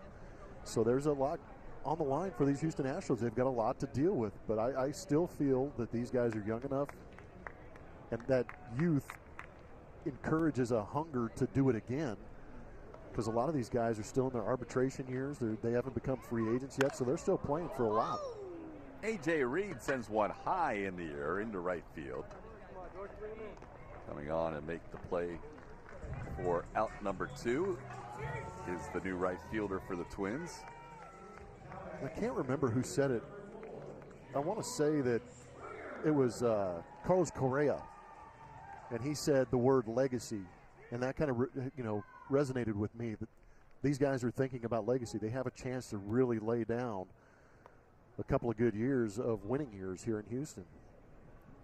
Lamont Wade making that catch in right as he came on as a pinch hitter last inning. Well, when you look at the team in general, the offense is pretty much intact. When we were talking to AJ, we mentioned the additions of Joe Smith and Hector Rondon. The starting rotation, you still have Dallas Keuchel, you still have Lance McCullers Jr., you still have Charlie Morton. Last year, the other 2 starters were Mike Fiers and Joe Musgrove. This year, the other 2 starters will be Justin Verlander and Garrett Cole. And you have Brad Peacock and Colin McHugh if you get desperate. Yeah, those are luxury items. Last year was a disappointment that McHugh was hurt because that was a big part of your rotation. And this year, Colin, as AJ said, he's been very honest with them. Right now, it's a numbers game, and Colin may not find himself in that starting 5 at the beginning of the year if everybody stays healthy. George Springer's had himself a nice day today. Yeah, he should be able to sleep good tonight, huh? Get some rest, but he's been swinging the bat well. That first AB pitch, it missed its spot by a good 1.5 feet, and he raked it down that left field line for a double. Next AB, short and quick on a heater, and shoots it right back up the middle. Good exit velo on that one. George hoping this ball drifts foul out of play, and it does hit the net, just barely foul out of the reach of the catcher Garver. So George gets another shot for the 1-2 count. And a fan with a Justin Verlander jersey gets the foul ball.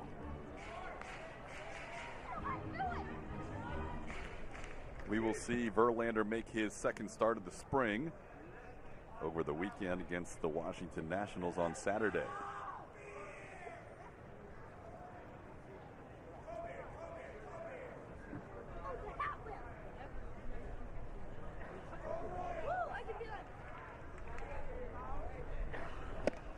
Swing and a miss. Kahn strikes out George Springer to end the inning. But Alex Bregman ties the game up at 2 with a solo home run to start the 4th. This is not just time now for our What a Play. It's brought to you by What a Burger, and it was in that American League Championship Series. Alex Bregman got himself in a great position to throw home. Cut down Bird at home plate on a great play on both ends. You can see the finishing, that slide really took out the left arm of Brian McCann.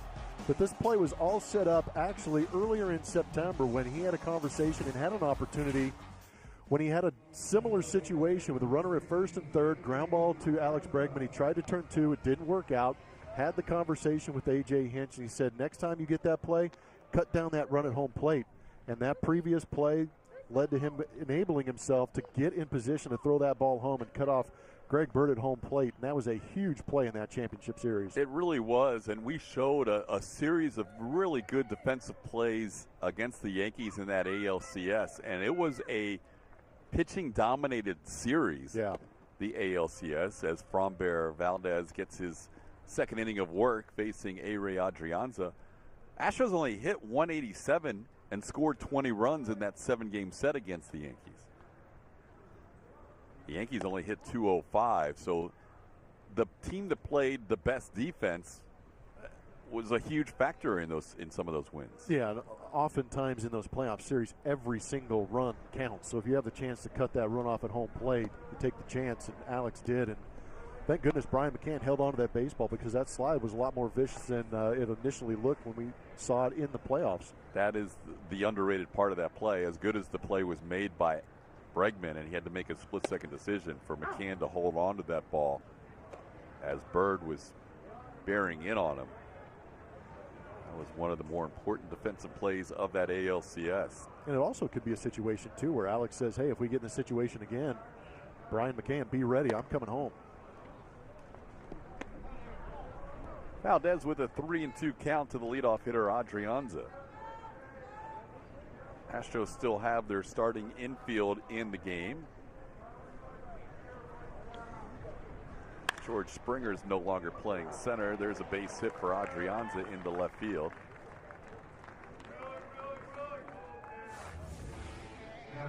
Going back to September, this is the play we were talking about. First and third, one out, ground ball to Bregman, and he tried to extend himself to get that double play to get out of the inning. With Justin Upton running, he was unable to complete that double play, but that would have been a play where if he had come home, he would have cut off the run at home plate easily.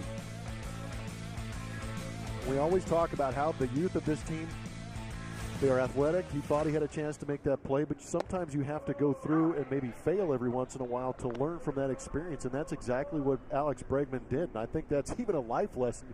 We can fail sometimes, and if the situation comes up again, you make the adjustment, make the correct play, and help your team out. Great example of a regular season decision that impacted the team in the postseason in a big way. Robbie Grossman, the hitter.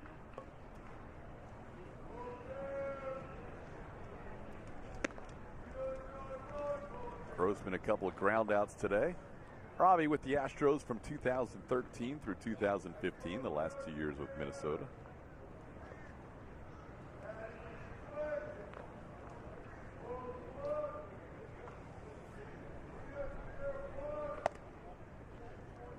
Valdez trying to go 2 innings again today. Framber pitched 2 innings against the Braves in his first outing. He's thrown a lot of pitches this afternoon. He is up to 30, 15 balls, 15 strikes. And with that in mind, the Astros are going to get some bullpen action going with nobody out in the 5th.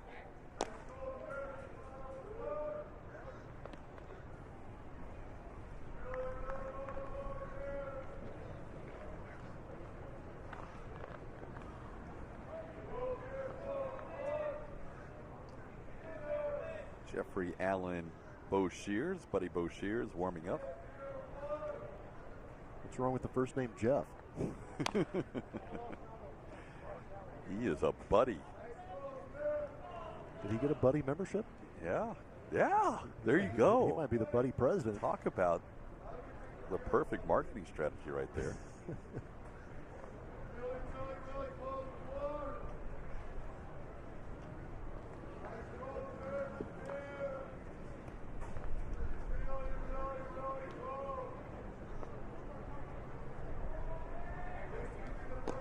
Valdez again a check at first. Twins scored 2 in the 3rd. They came against Joe Smith. Joe had a couple of errors in that inning, including one that he made himself, trying to field a bunt. So they became unearned runs. And the Astros came back with 1 in the 3rd, 1 in the 4th. We are tied at 2 as Grossman batting right-handed for the first time. Fouls one away. It's 2-2. Robbie looking for his first spring training hit. He is so far 0 for 11.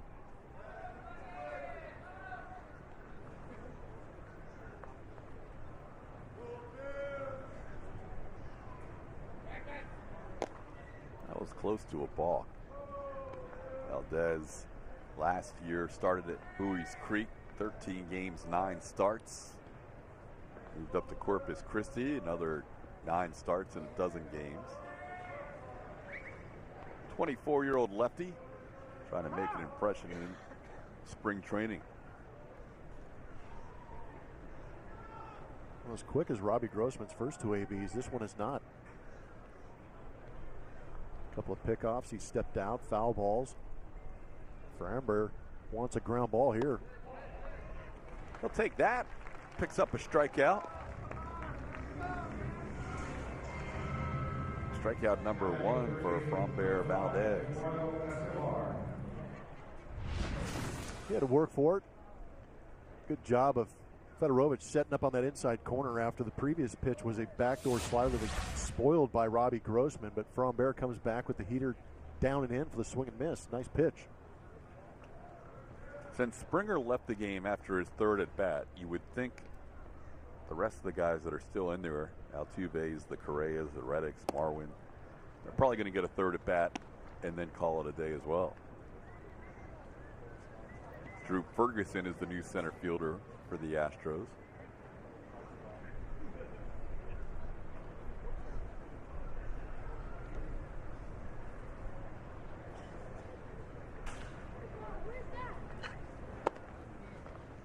Day for George, who's now 4 for 8 on the spring. There's Drew taking over in center field. We will shortly see a lot of the regulars also be replaced. Marwin playing left field today. We've seen him all over. One thing AJ does with Marwin is he makes sure he knows 2 or 3 days, sometimes 4 in advance. You're going to play this position this day, that position the next day, day off. He gives Marwin a lot of advance notice as to where he's going to be in the field. It may sound like not such a big deal at home, but that's a big deal to a guy like Marwin Gonzalez. He carries around a herd of gloves to play wherever AJ wants him. And the reason AJ gives him that heads up is because Marwin Gonzalez isn't your standard Carlos Correa or Jose Altuve where they know which position they're going to and which side of the batter's box they're going to go stand in. He plays all over the field, so he's got to put in a little extra time to go out there and work on each position. He's got to put a little extra time in the cage because he's got to work on 2 swings. So those super utility guys like Marwin Gonzalez like having that heads up because they know on that day that they are going to go out and play left field, they will go out and shag more fly balls in left field than they will take ground balls on the infield. Escobar stays alive. It's also a good note for kids at home to hear a guy like A.J. Hinch, a big league manager, who says he likes to have versatile players. That means he likes to have athletes on his team. Go play those different positions. You may not be perfectly great at all of them, but you want to be able to play at a big league level, and that's a credit to Marwin getting himself prepared every season to be a big league left fielder, third baseman, second baseman, shortstop, first baseman. It's not easy to do. Super utility position for Marwin, and he was super last year, playing everywhere and leading the team in RBIs. Pretty special. It's not an easy task, but wherever they put Marwin, he was ready to go last year, and then he hit perhaps the biggest home run in the postseason. Oh man, yeah. Game 2 of the World Series.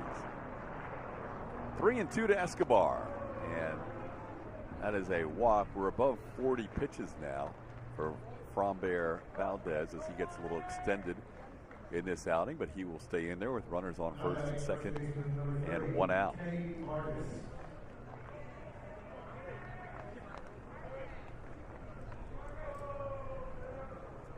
Kenny Vargas will bat. Both teams with 6 hits, both teams with 2 runs.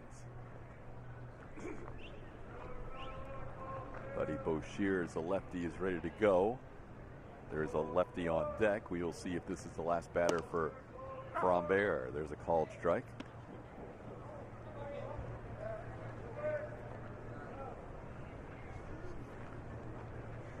Mentioned the Twins have 4 consecutive switch hitters. This is the final of those 4. Adrianza, Grossman, Escobar, and now Kenny Vargas.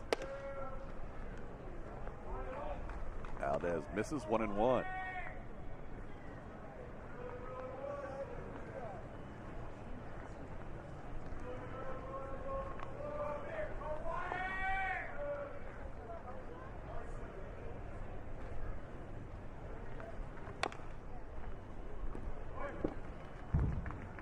Vargas a strikeout and a single. He was the first batter that Valdez faced.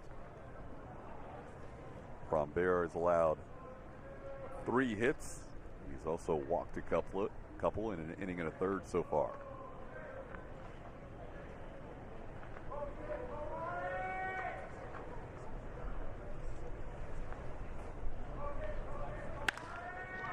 Towards Correa. Gloves. Altuve 1. They turn 2. Valdez gets an inning-ending double play off the bat of Kenny Vargas. Correa to Altuve to A.J. Reed to end the top half of the 5th. Dynamic duo playing behind. Frombear gets a ground ball hit firm. Correa moves well to his left. Nice easy flip and a casual turn by Jose Altuve to end that inning. Media, from player and team stats to trivia and behind the scenes photos. Find us on Facebook and Twitter for the latest on the Astros all season long at ATT Sportsnet SW. TK? Thank you, Julia. I am a follower. You know who else I'm going to start following is Yuli Gurriel on Instagram. Josh Reddick leads off. Get a couple of updates. That guy's saying, hey, Yuli looked good in there. Following along on his phone. Josh up the middle has a base hit. Josh Reddick, only his second game of the spring, has his first hit of 2018. And that'll be the end of Josh Reddick's day. He will leave for a pinch runner. Alejandro Garcia comes in, and Reddick ends up with a 1-for-3 day.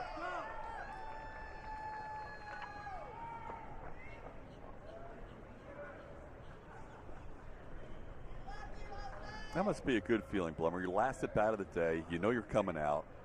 You get a knock, and you don't even have to stay out there on the bases. The best. Shake your manager's hand and head off into the sunset. Here's Jose Altuve. He's looking to do the same thing. First pitch swinging, pops it up. It's out of play, though, on the third base side.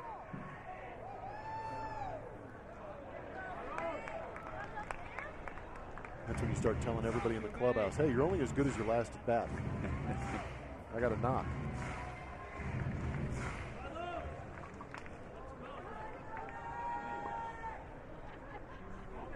Altuve having himself a nice day as well. He and George Springer with a couple of hits apiece. Altuve a single to left his first time up and a single up the middle his last time up.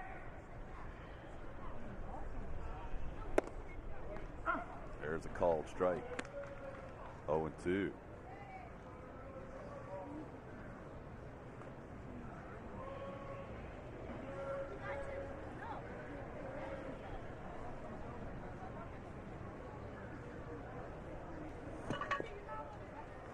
Michael Kahn on the mound for his second inning of work. Altuve rips one into center.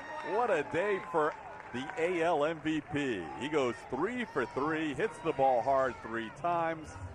He will come out of the game, and that is a nice day of work for Mr. Altuve. 2 strikes are still no panic situations for Jose Altuve, especially when you leave him a pitch up out of the plate like that one. He knows exactly what to do with it. Rifle it back up the middle. And just in case everybody was wondering, yes, Jose Altuve is feeling pretty good again at the dish. We can ask Jeff Bagwell if he's the reason for Altuve's 3-hit day today. He better take all the credit. We're going to hear from Jeff in the next half inning. Baggy's going to join us on headset. Here's Carlos Correa with 2 runners on. Correa with an RBI infield hit his last time up. And a breaking ball slips out of Kahn's hand and sends Correa to the deck.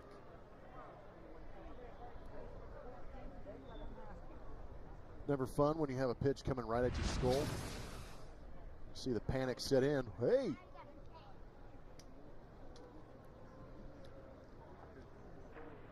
Crisis averted. Nick Canielu taking over for Altuve at first. There's a breaking ball and a better one from Kahn. It's 1-1. That's one way to set up the second pitch curveball, is to throw the brutal one before, scare him half to death, and then snap one off for a strike.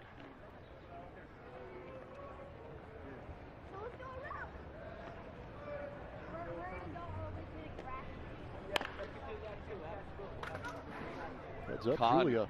Yeah, Con grimaced after that pitch. He has been coming back from an injury. Last year, he came back from rotator cuff surgery and had limited time after missing all the 2016 season. She's okay. I'm good. That ball was fouled into the Astros dugout, and you could tell Con's in a lot of pain, and he is going to leave this game. That's unfortunate. No.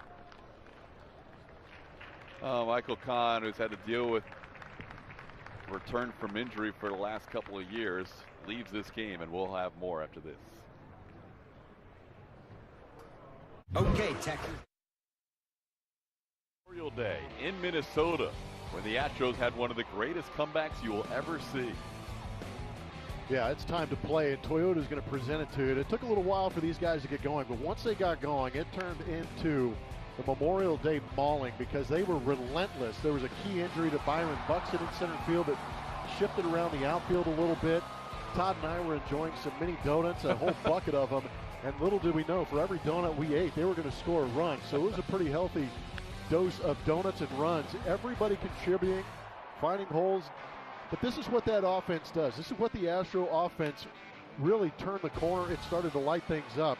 One guy to the next did not want to be that weak link, and that's where that injury to Byron Buxton came in, is when Reddick dropped that ball in front of Rosario in center field. He was unable to make that play, and then the floodgates absolutely opened up. Carlos Beltran adding to that Hall of Fame career number total with another home run to right field.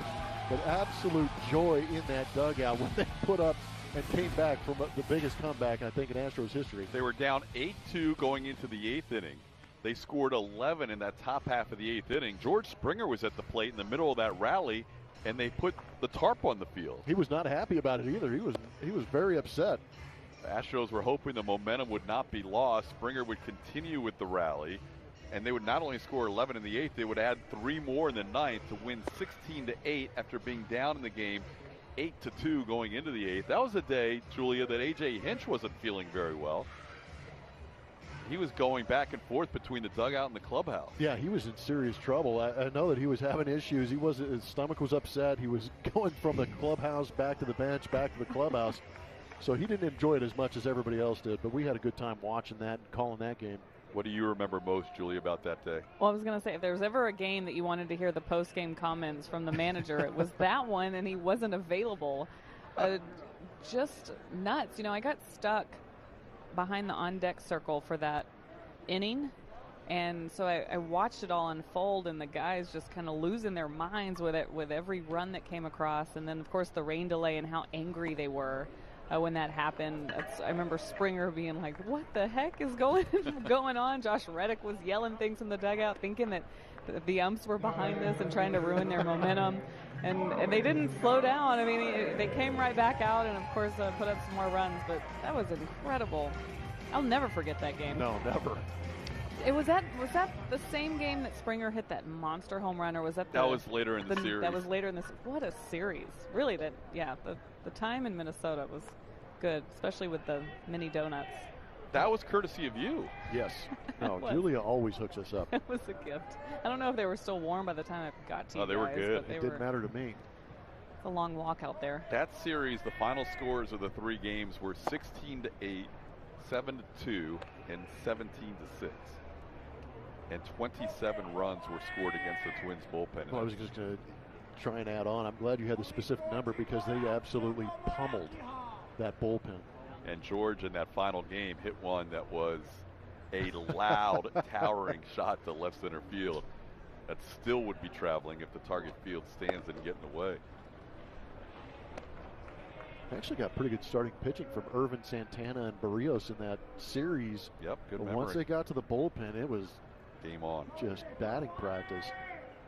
Well, unfortunate that Michael Kahn had to leave the game as he's been dealing with injuries the last couple of seasons, and Nick Anderson has come on out of the bullpen for the Twins. He struck out Correa, first batter he faced, and now he gets Marwin Gonzalez to send a fly ball in the left field. Robbie Grossman puts it away for out number 2. So all these guys getting their final at bats of the day. Marwin finishes with 3 flyouts to left. The first 2 were deep on the warning track. That one a little more on the routine variety. wonder if it's changed a little bit in spring training for these guys. I remember our spring trainings, if somebody came out of that bullpen and didn't have a name on their back of their jerseys, you couldn't run over to the hitting coach and say, hey, what do you got on this guy? They probably do have information on Nick Anderson. But back in the day, you look in that dugout and go, did anybody face this guy in the minor leagues? You got anything for me? Because sometimes you go up there just blind trying to face some of these guys in spring training. Yeah, that's tough. I mean, the information has improved over the years where as you see the no-name 94 of Nick Anderson. But you're right, there's a book on pretty much everybody now. But back in the day, just kind of get up there and hope. Yeah, just sit on one pitch and hope you get it in the zone. Anderson's 27.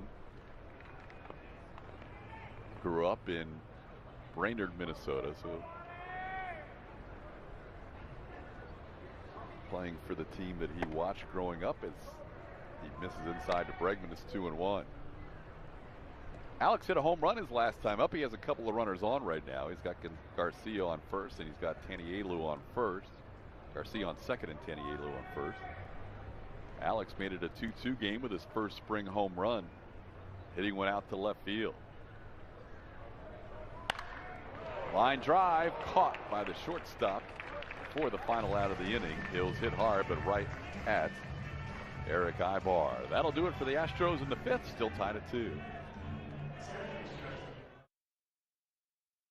You head into the sixth inning.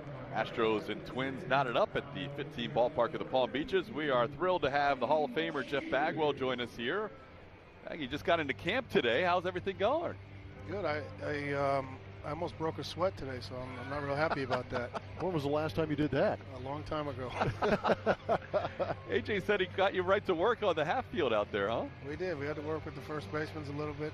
Got some work in and watched the kids take ground ball. Kind of a little eye wash, but it works out good for them. They got their footwork done and looking good so far. Talk a little bit about that. A lot of people, I always felt, moving around the infield, first base was tough to play. Talk a little bit about how important that footwork is at first. Well, it is. You know, the most important thing, I mean, it sounds kind of weird. You're just trying to find where the baseball's coming from. But, you know, I try and tell the kids to, you know, just be comfortable. It's fun over there. Don't act like you're out of position, kind of, if you can. You know, just get your feet moving, you know, bend your knees a little bit, enjoy the time over there. And, you know, you just got to shuffle with the ball, basically. And, you know, the most important thing, which sounds kind of crazy, is just don't drop the ball. That's when you look bad. It's hard to make excuses on that one. Just a coincidence, or Altuve waits for you to get here and goes 3 for 3 today? He's unbelievable. He's the first one I talked to when we got in here. He had me going looking at tape. I'm like, you got to be kidding me. The kid hit 368, 350, whatever he hit, 346 last year, and having me check out his swing. But he's amazing. He's a pleasure to watch. Maybe he cut 368 because that was your number. Yeah, so they brought that up today. I guess that's where it came from. I didn't mean to do that. Oh, liar. I promise you, Blummy. You know I was. No, that was an excellent setup. You got a career in TV if you want it now. So in spring training, how you get to address the team. Have you ever done that before, and what did you say today? No, I was just telling them, you know, what they did last year obviously was very, very special. But, you know, coming in this year, you know, being young and, you know, that part is over. And, you know, we have an opportunity with this ball club to be even better this year. I mean, I don't know how you can be better than winning the World Series, but we certainly have a great club, and each individual can get better for our ball club so that down the road we can continue to be the organization that we are right now. They have to have a little bit of presence about them. I remember years ago, the Yankees came into town when we were up in Kissimmee, and I was just like, man, that's the Yankees. You know, and you can go player by player, whether you're better than them or they're better than you or whatever it is, but when you saw the Yankees, you were like, damn, there they are. But that's what the Astros are now. When we walk on the field, we know that we're a better team than the other team. And if we can walk around like that, we got a good shot. I think it's a good idea, the mentality, but also you played on a National League Central team that won 98, 99, and 2000. And you guys had the target on your back in that National League Central. Talk about what it's like to be able to go back and repeat as a division winner, knowing that everybody's aiming for you. Well, it's great because it just, you know, it keeps you engaged. You know, all you're doing every single night is finding a way to win. And, you know, personal statistics will take care of themselves during the course of a year, but going out and pulling for your teammates, doing the right things in order for you to win every day, being in pennant races and finally winning, obviously is wonderful. But for me, you know, I've done a lot of things personally in this game, but I've never won a World Series. And to watch what those guys did last year, that was just, I mean, a tremendous amount of jealousy and a tremendous amount of just pure happiness for the city and for the kids, because such a great bunch of kids over here. The organization's done a tremendous job, and I just couldn't be more proud of them. I know you got to enjoy some games on TV. We appreciate the support with the ratings last year. I know you were a big fan of this team, and now you said this team could be even better in 2018. It's been since the 2000 season. The Yankees won 98, 99, 2000. Since anybody's gone back to back, is it more difficult these days, do you think, to maybe win back-to-back titles? Well, I think it is. I mean, I don't know what you're seeing. You know, they talk about super teams and all that kind of stuff in all the sports right now, but you know, to come back-to-back and, you know, every team's trying to reload, it makes it difficult. And you got to go the entire year with your injuries and good years and bad years by players. But, you know, they've done such a great job on this organization, Jeff, you know, and getting guys here that we have such great depth on this team that we have a chance, even if we do get hurt, that we can manage through those times. You know, and I don't know if we're going to win 112 games. What is the record? Something like that. The Yankees won that one year. I'm not sure what it was. But I certainly believe that we can get better in all facets and hopefully make another run at this thing. It's a good thing you did so well in the regular season and earned the honor to be a Hall of Famer during the regular season, because I think if they actually had to incorporate spring stats, it might have changed some minds. I only had one good year, and that was 91. And why was it? I want people at home to understand, you know, was that your first big league spring training? It was. I had no idea what I was doing. I got here. I was supposed to be the third baseman taking over for Ken Caminiti. Cammy went like 10 for 14 his first 3 games, and my dad said, well, AAA's not so bad.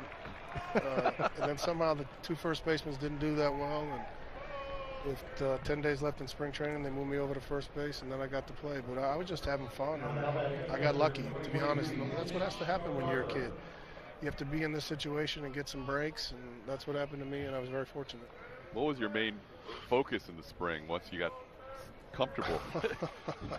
Just trying to get comfortable? Yeah, probably. I actually, to be honest with you, just the last probably 2 weeks, I took it serious. Took extra BP to try and get ready, because if I just grinded all the time with my swing, I was going to be in big trouble. Hold on. You took the game serious, yes, but when you just said you took extra batting practice, I did. That's another thing. Your batting practice in the regular season. Because let me take you back to 2002. I got traded in the spring of 2002 from Montreal to the Houston Astros, and I show up and I'm like, oh my gosh, I'm next to Jeff Bagwell, Biggio, and these guys. What a letdown. It was. I know. I sat there and I think I might have asked Brad Ausmus. I said, "Is this guy for real? Is this his big league swing right here?" Yeah, no, not really. Their batting practices were terrible. They didn't put that on the back of the baseball card, so I wasn't really worried about that one too much. But I was terrible, and I fully admit that I was just awful. But it was great when you started the game. Obviously, you put together great at bats, the high on base percentages, the running the bases. Did you ever take, you know, those spring training at bats with runners in scoring position to kind of simulate what you were going to do during the regular season and drive in runs? Yeah, I mean, I did. I mean, I think, you know, when those situations come, everything changes for you as a hitter, and, you know, probably to a fault. I mean, I should always probably take the at-bat like that, even when there's nobody on, but I think there's a heightened sense when guys are in scoring position. You know, and I wish I had done that more often, but I did do that. I mean, I even did that even on the golf course, trying to, you know, make a 3-footer for something, you know, just to get your nerves right and do the right things. Didn't always make it, just like I didn't always get a hit, but those are situations that you try and grind out when you get the situation that comes up in a spring training game or a big league game. Buddy Boucher is pitching against his former team as a member of the Astros, allowing a base hit, and also Eric Ibar reaching on an error. First and second, nobody out. Sorry, guys, I didn't mean to get in the way of the game here. No, this is perfect. Jeff Bagwell, the Hall of Famer, joining us from the dugout. Baggy, just the joy of being a fan for that team. And Blummer and I got a chance to be fans in the postseason as well. But for you to share that and some of those great moments with your buddy Craig Biggio, and that had to be kind of special for you guys. No, it was. You know, it goes along. You know, Craig and I playing. You know, for me playing 15 years and Craig playing 20 here. To see the organization the way it's come around full circle. You know, it was great in the 80s, and then You know, the end of the 90s, we got good. In the beginning of the 2000s, had some tough times. And then to watch it, you know, since Jim's taken over and all the great things that Jeff and AJ and this coaching staff and the players have done, just to watch it come around, watch the city come behind this team, you know, with Harvey and all the stuff that happened. It was just a pleasure to be a Houstonian and to watch these guys and watch the city just enjoy every single thing that these guys were doing every day. And it was a lot of fun. I'm very proud of them. No, you are a Houstonian. The second you put on that uniform, you moved in, and you've been there ever since. And you've had a chance to see this city go through a couple of championships with the Houston Rockets. You had a chance to see them win the National League Central with you and Biggio. But I think you really hit on a key point, and you can speak to it, what it actually meant to the city. It was amazing to me to see the connection between the baseball team and the city of Houston. Oh, it's unbelievable. I mean, everywhere you go, you see Astros paraphernalia. I mean, it's wonderful just to see people, just, you know, kids to, you know, senior citizens. Everybody's got Astros gear on, and, you know, just the fun we had was such a bad time, like you said, and with Harvey and all the devastation. And, you know, it's something for people to cheer about, you know, and that was great. And, you know, we really needed it as a city. We needed it as an organization. And, you know, it's just, it's fun to be in Houston right now. The Rockets are playing well, too, so things are going well. Astros with a bases loaded situation. The Twins have nobody out. Jeff Bagwell joins us from the dugout in this 2-2 game. Baggy, 2017 will be a year that can never be duplicated for a lot of reasons, obviously, for the team and for you personally in the Hall of Fame season. After a lot of attention bestowed upon you in 2017, are you looking forward to being more of a normal citizen in 2018? Yeah, I am. I got real tired of myself real quick last year. I had to go to the ballpark all the time and get on the field. I'm not a real fan of that. So I'm glad that the Astros did me a favor and took it all off of me, which was great. But things don't change that much around my house. I got 5 kids, teenage girls, so yeah, nothing has changed there. I feel you on that. We're both going to be busy for a very long time. Yes, we are. Now, when things actually do settle down at night at the Bagwell house, do you put on the Hall of Fame jacket, go out in the back and have a cigar? I do all the time. I love it. That's what I want to hear. Yeah, I put that on. Enjoy that thing. Take out my little plaque and show Sit the kids. next to it. Yeah. Like, get out of here, Dad. Don't even try that with us. Yeah, exactly. I love the fact. You got $20? I love the crowd that gathered around you when you were over by AJ today. You guys want to chat you up a little bit. I think Jake was with you for a while. I saw you and Alex having a nice discussion. No, it's all good. These guys have had the best offseason ever. You know, they're like, well, it was a quick offseason. I said, yeah, well, would you rather have the World Series or a longer offseason? So they've had a bunch of fun. And like I said, these kids are good kids, man. I don't have one thing bad to say about anybody, not just because I'm talking on the radio right now, or excuse me, TV, but you know, they're good kids, and I'm just happy for them, and I enjoy talking to them. It's good. Do they have an appreciation for you and Craig Biggio, Nolan Ryan? Absolutely not. No. Probably they Nolan. Nolan, they for sure. they're just asking for critique on their swings and what they could do instead of going, man, you had a really good career. What was it like? Yeah, I keep showing them all my strikeouts to make themselves feel better, but you know, can Nolan, punch out this many times to be in the Hall of Fame. Yeah, 3 years of punching out, you can get in the Hall of Fame. That's great. But no, Nolan's probably, he's the king of everything. He's a little bit more special. Yeah, he is pretty special and very humble, much like you. Is there anybody that you played against or with during your career that compares to a guy like Jose Altuve going out there and getting 200-plus hits a year? You know, Tony Gwynn is a little bit like Jose. Like, you know, today he took a swing and he swung and missed and, you know, said something in Spanish, and then next thing you know, he rolls one up the middle, a 90 hopper that gets right through the middle for a base hit, and it's just what he does. Tony did the same thing. He always found a way to get a hit.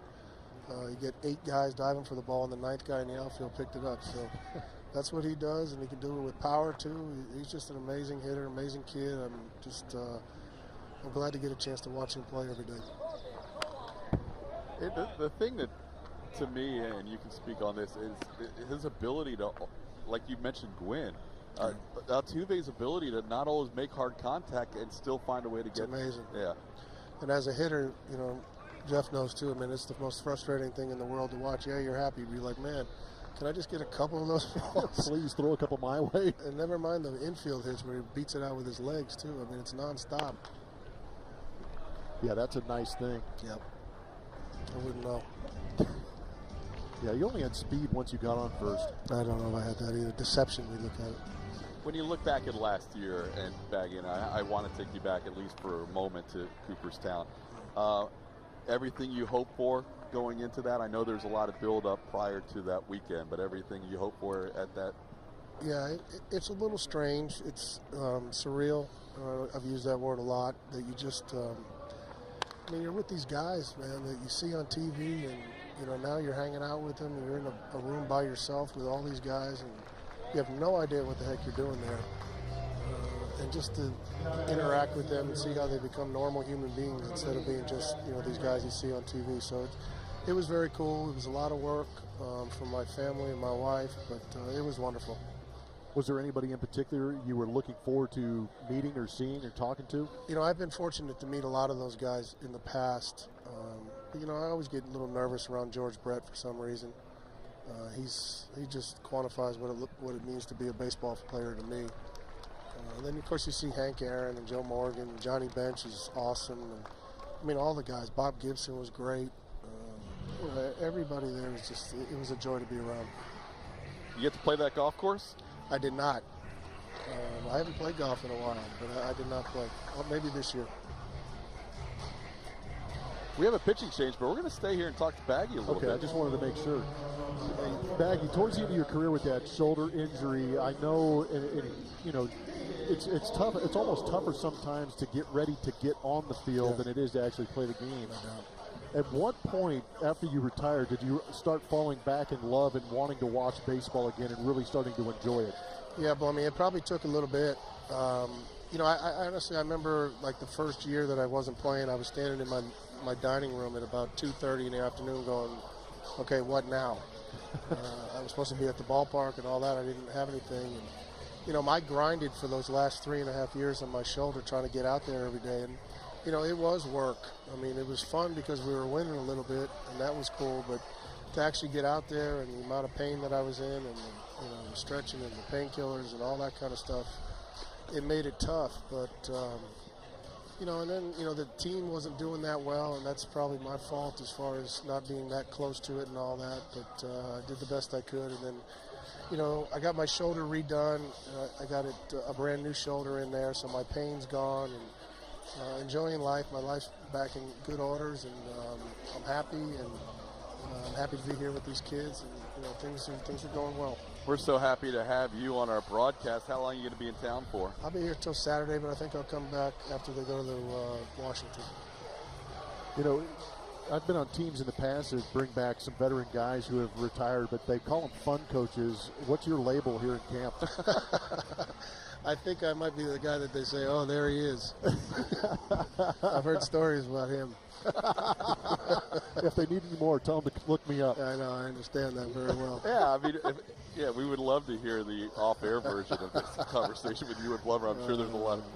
Well, you know what's great about Baggy? We talk about all the on-field accolades and things like that, but one of the things I learned when I came over, I was still a young kid. I was in my third year in the big leagues when I got traded over, and it was from Montreal. We were a bunch of kids anyways. But this was really my first opportunity with a bunch of, you know, established all-star veterans. It's what Jeff Bagwell did away from the field with guys on the team. And I learned early on that Jeff Bagwell knew every clubhouse manager's name in every city we went to. He tipped everybody extremely well. If you knew you were in the inner circle and you were appreciated by Jeff Bagwell, he would invite you out to have a bite to eat every once in a while. So that was a lot of things I learned about, and that's a lot of things we've heard about this 2017 team. But where was that instilled in you, Jeff, to be that guy off the field, to really try and bring guys together and be a little more communal about participating off the field with guys around you? Well, I mean, I think early, you know, you realize that, you know, you spend a lot of time with these guys. I mean, you know, your teammates and your coaches and stuff, you're with them for like 8 months, man. You see them more than you see your family. But I think partly with me, when I first came over here, when I got traded from the Red Sox, Ken Caminiti, I was supposed to take his job. And he's the one that ended up taking me underneath his wing and showing me around and going to lift weights with him and do all kinds of stuff when I was supposed to take his job. And, you know, little stuff like going out with the guys afterwards, you know, when you're a rookie and you're going to go try and pay for a beer, and he's like, come on, man, you're not paying for anything. And that's the way it is. And then you go try and pay, and he goes, okay, let me get a change for 100. So I give him 100, and he gives the waitress the entire 100. And you're like, what is that? You know, you just learn how to do that. And, take care of guys, and guys in the clubhouse are just as important to me as anybody else. They do a lot of work for us that people don't see, and sometimes the players forget. And they're human beings and they have jobs. And, I enjoy people. I enjoy the different personalities that each and every teammate has, and I think it makes a clubhouse nicer when you can get everybody to be on the same page and play the same way, and then you do your stuff in the dugout. These guys, they seem to love each other here, man. They have fun. You go by the dugout, the locker room, and you hear the music playing and all that. They have a great time with each other, and I think that's real important. I know a lot of times people say that that's overrated, but I don't think it is. I'm glad you asked that, Blummer, about the clubhouse guys. Baggy, one of the few guys that mentioned them in his speech. And for you, Blummer, after you mentioned the young team in Montreal, was that one of your cool moments early when you got the first Bagwell invite to dinner? Oh, absolutely. It took a while, too. It took a while. Well, he came over you remember he got here when he had red hair. Well, I was just going to say, if you asked Baggy what he thought of me the first time, he was probably wondering, who is this kook? He got red hair coming from Montreal. Yeah, I had some internal issues. I got those straightened out. But the funny thing for me was, it was one thing to get traded into this camp. It's when we broke camp and I made the team and we go to Houston and I find my parking spot. Keep in mind, I'm driving like a beat-up Toyota Tundra at the time, and it's Brad Ausmus, Brian Hunter, Jeff Bagwell, Craig Biggio, and I was just like, really? I was wondering if the front office was trying to send me a message. I got to step my car game up, but it was a learning experience all the way around because those guys were true professionals and a lot of fun to be around. Yeah, we had a good time. We really did, and I tell people that a lot of people don't understand. I enjoyed everybody's different personalities, guys from different countries and all that. That's what made it fun. If we were all the same, that'd be boring. So I really enjoyed that. And Blummy came over, like I said, he had red hair. He said he couldn't hit right-handed. He could only hit left-handed. Couldn't hit a changeup. Only the hardest fastball you could throw, he'd hit it.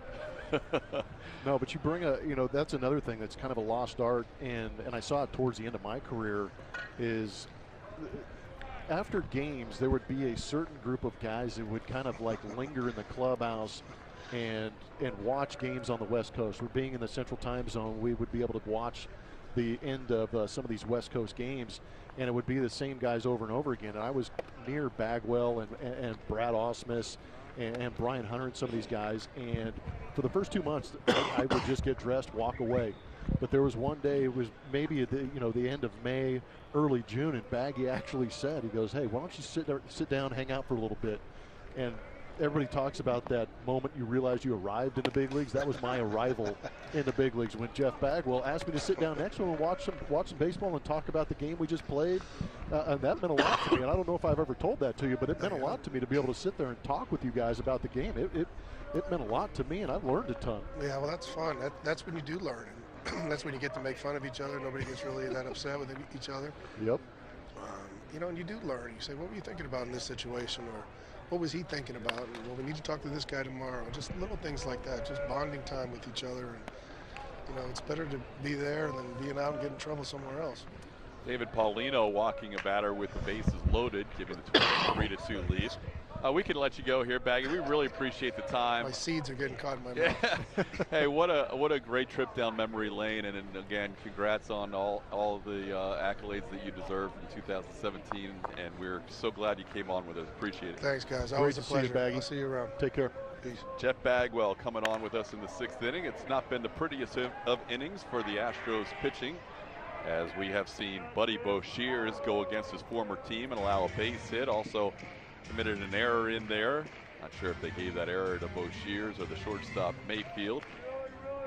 Mitch Garver walked after a pop-up for the first out.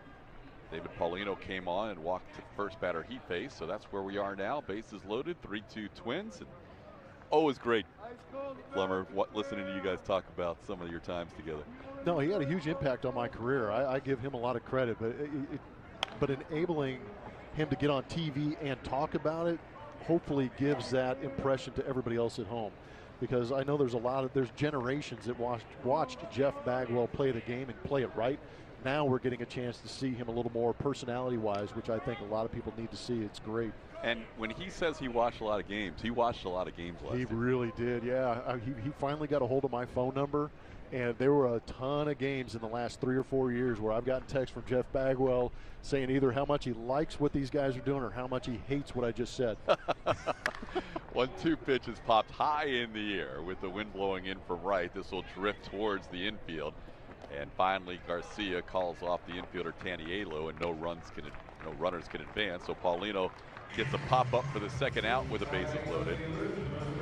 We love having the extra time with Baggy, but this half inning has been a long one for the Astros. Yeah, it's been extensive. Thankfully, we had Jeff Bagwell to kind of mask over what exactly is going on. But the walks piling up is not something that A.J. Hinch wants to see. Error and a couple of walks in this inning.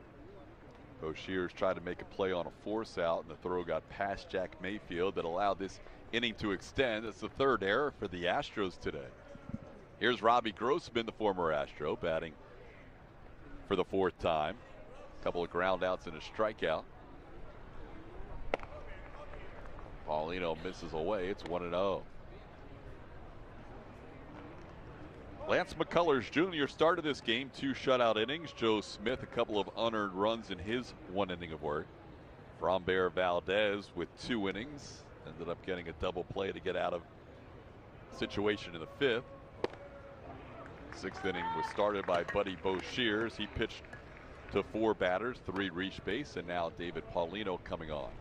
Paulino, a big right-hander, and suspended for 80 games of the season last year for the Astros. Ended up having some bone spurs removed at the end of the year, so the Astros did not see him at any point in the second half of the season. 1-1 pitch backs Grossman off the plate. It's 2-1. Hasn't been a pretty inning, but you actually have an opportunity to limit the damage here. 1 run already in. But they would like to sneak out of here, only allowing that 1 run.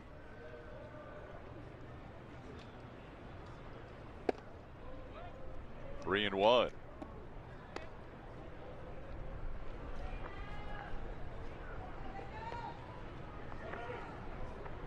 Paulino did make a half dozen starts for the Astros last year in the midst of the injuries to the starting rotation.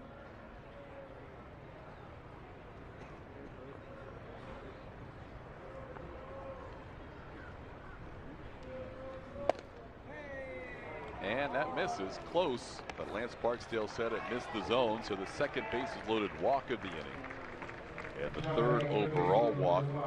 And it's now 4-2 Twins as Grossman. It's an RBI.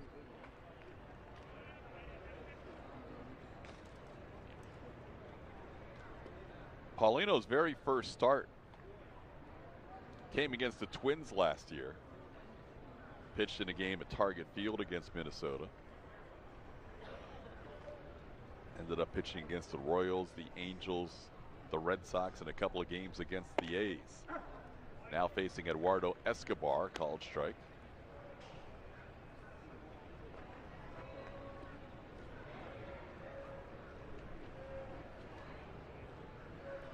Paulino pitched the final game of that 3-game series. We mentioned the Astros putting a number on the Twins bullpen in that 3-game set.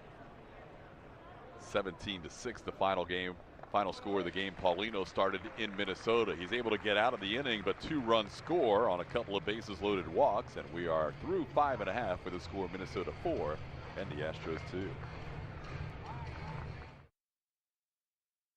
Sportsnet is brought to you by Rooms to Go, where you get great furniture prices every day and delivery is fast and easy.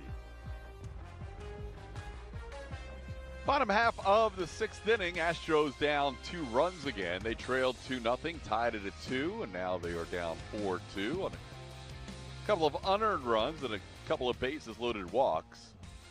Brian McCann will lead things off for the Astros here in the bottom half of the 6th. Astros began the Grapefruit League season in 2018 on Friday of last week. They are playing their 7th game. They had 1 split squad game, and that was where they suffered their lone loss, coming in at 5-1. But of the games that we have televised, and you saw the road game yesterday, Blummer, that you worked on the radio, this one's probably the sloppiest that they've been all spring long. 3 errors, a couple bases loaded walks. And you're kind of heading into that danger zone of spring training where the newness is starting to wear off a little bit. These guys are getting into the mode and starting to get into a little more of a routine. But the middle part of spring training has got to be the toughest.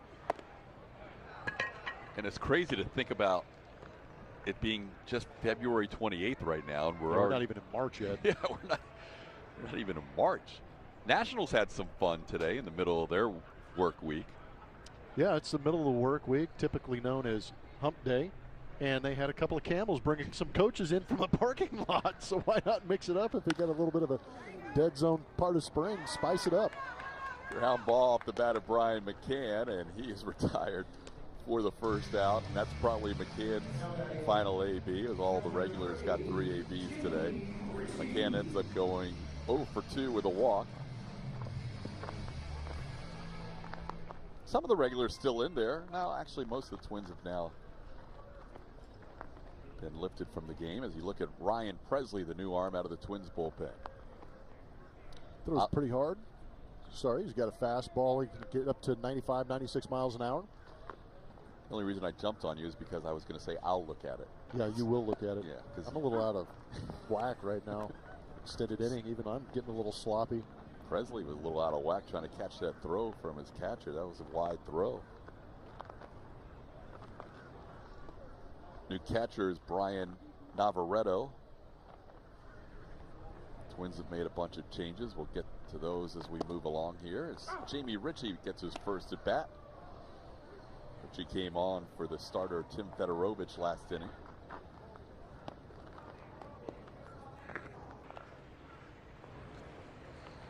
Ritchie, 24-year-old out of Belmont University. And he goes down with Presley on 3 pitches. Ryan Presley picking up his first strikeout, 2 outs in the inning.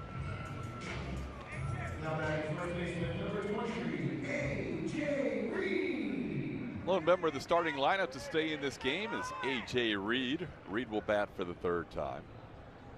Again, McCann's still technically in there, but we think that was his last at bat after grounding out. Reed is struck out and fly to right.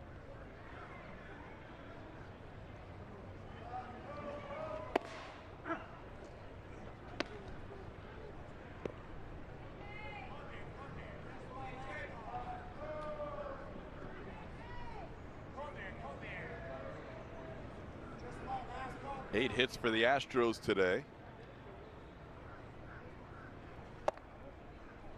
George Springer had 2. Jose Altuve had 3. Josh Reddick added a base hit. Carlos Correa had an RBI infield hit. Alex Bregman a solo home run. Marwin Gonzalez hit the ball to left field 3 times. The first 2 times were on the warning track. Just missed a couple of home runs. Reed down on the count 1-2.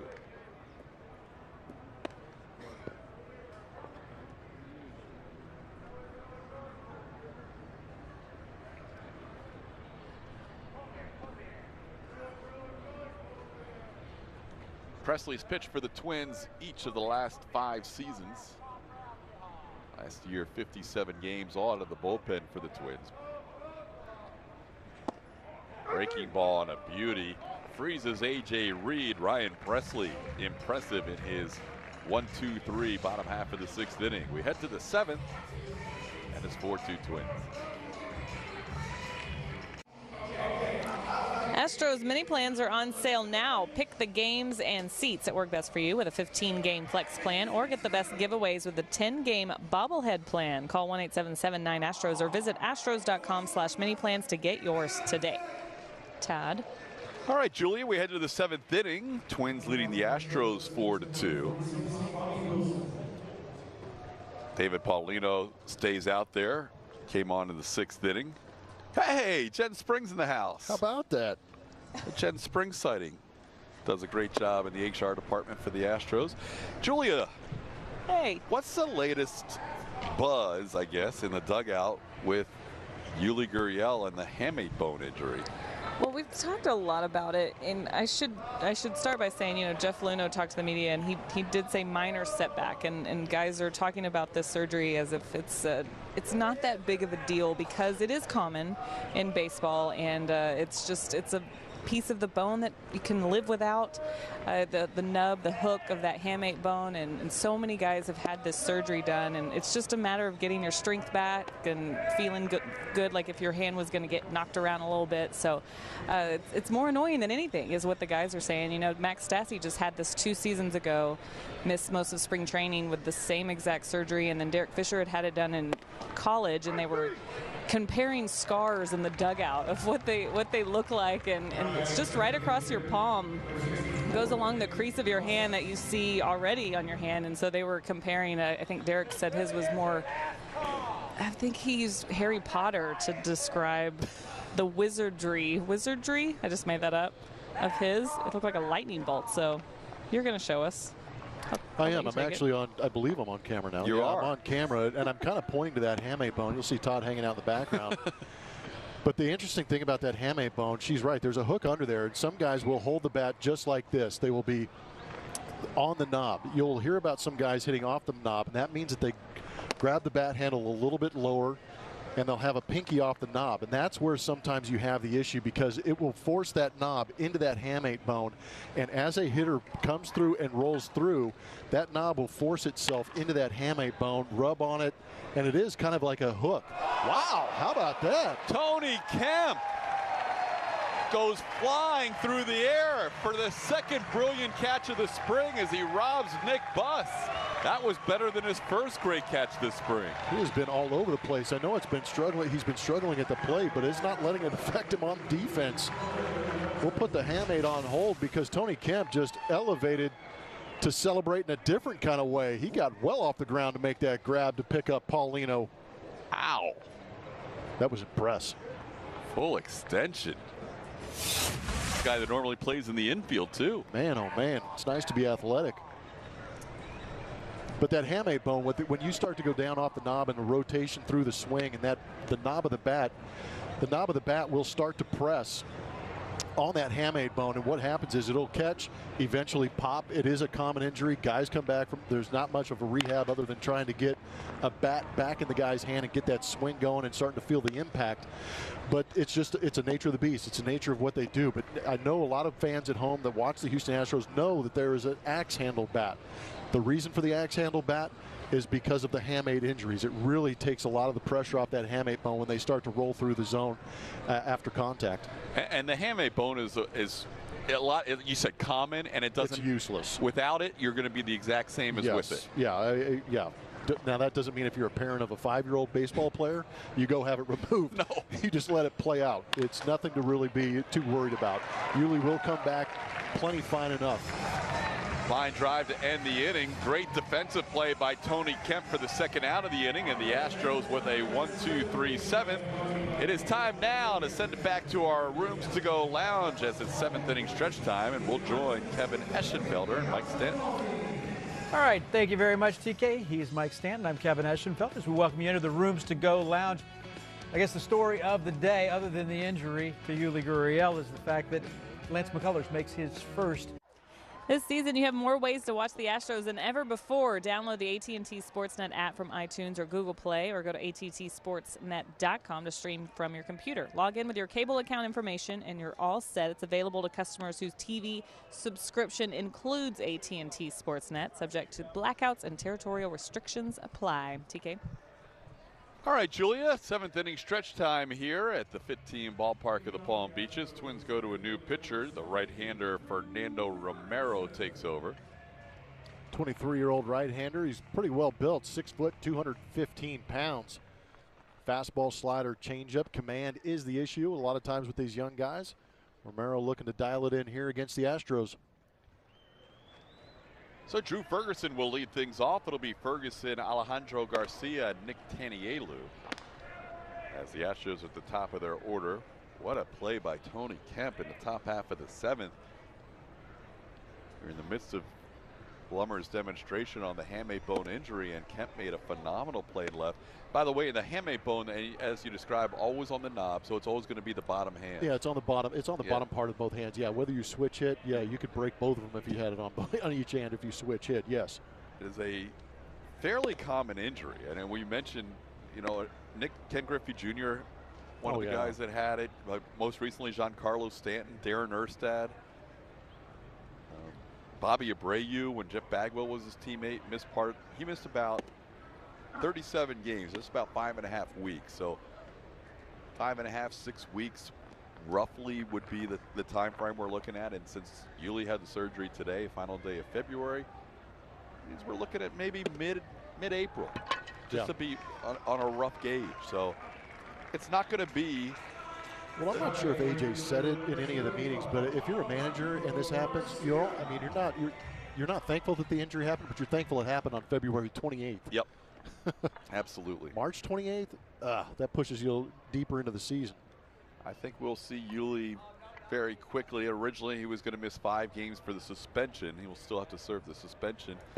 And now he'll more than likely start the year on the DL, and hopefully after a couple of weeks into the season, we'll see Yuli Gurriel back. And AJ wanted him to get some reps, and we heard from AJ earlier, wanted him to get some reps at some different positions this spring, and now he'll have to do that as part of his minor league rehab. After a leadoff walk to Ferguson, Alejandro Garcia grounds one to second, and the Twins are going to turn 2. And Romero gets the benefit of a double play behind him to clear the bases, and there's 2 outs in the 7th inning. Yeah, it's just going to be a matter of them correcting him with that surgery like they did today, and then waiting for that wound to heal. And I'm not sure what the rehab process will be after that. I'm sure they've evaluated it, but he can still go out and take ground balls, keep his legs in shape, stay in the gym, one-arm drills. These guys stay pretty active, and they have good programs for them while they're trying to come back from these injuries. And he seemed in good spirits on his Instagram picture. Yeah, much to the delight of AJ Hinch.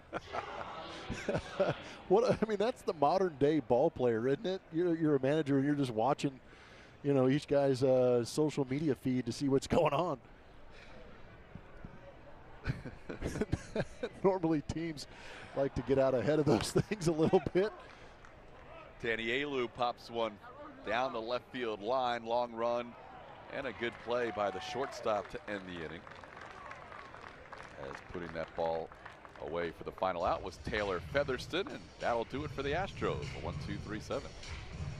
Okay, Texas, it's the Copyrighted telecast is presented by authority of Houston Astros LLC and may not be reproduced or retransmitted in any form, and the accounts and descriptions of this game may not be disseminated without the express written consent of Houston Astros LLC.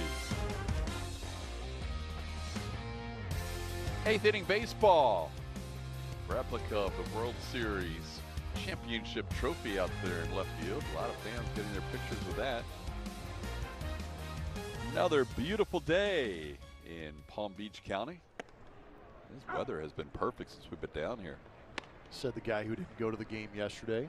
Because it did not rain in Palm Beach County. Gosh, man, some of us put in some OT, and we had to really work some OT yesterday with that rainstorm. It rained in St. Lucie, where you resided, and our big props to Julia Morales also. She saved our lives out there. She was out there decades. Yeah, we had a good hour rain delay to fill, and actually she picked up the radio podcast that they put out. We had a good 25-minute stretch talking Astros baseball between myself, Julia, and Sparky, and that was we were very grateful for that. There you go. Alex Degatti made that last play. He took over at third base last couple of innings, as David Paulino's back out there, so he'll get some extended work today. Not many pitchers have gone more than 2 innings for the Astros, and Paulino has already worked an inning and 2/3 starting this inning, picked up and out on a pop-up, and now he's ahead of Lamont Wade, 0-2. Paulino last year making his 6 starts with the Astros between May 31st, that final game against the Twins, and June 28th. AJ Reed still playing in this game, makes the flip to Paulino and is handed the ball back. Paulino with the cover. So 2 outs and nobody on.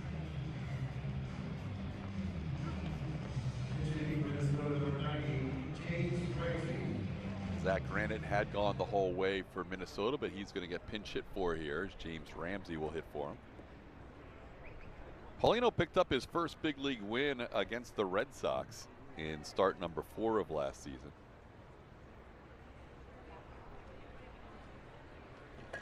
Appeared in 3 games, 2 out of the bullpen, 1 as a starter the year before. Still 24 years old. We mentioned after the suspension that a few guys could potentially pass him while he had to sit out half a year, but he's hoping to kind of regain that status with a good 2018. That breaking ball drops in there. It's 1-1. Fastball, curveball, and changeup from the big 6'7" right-hander.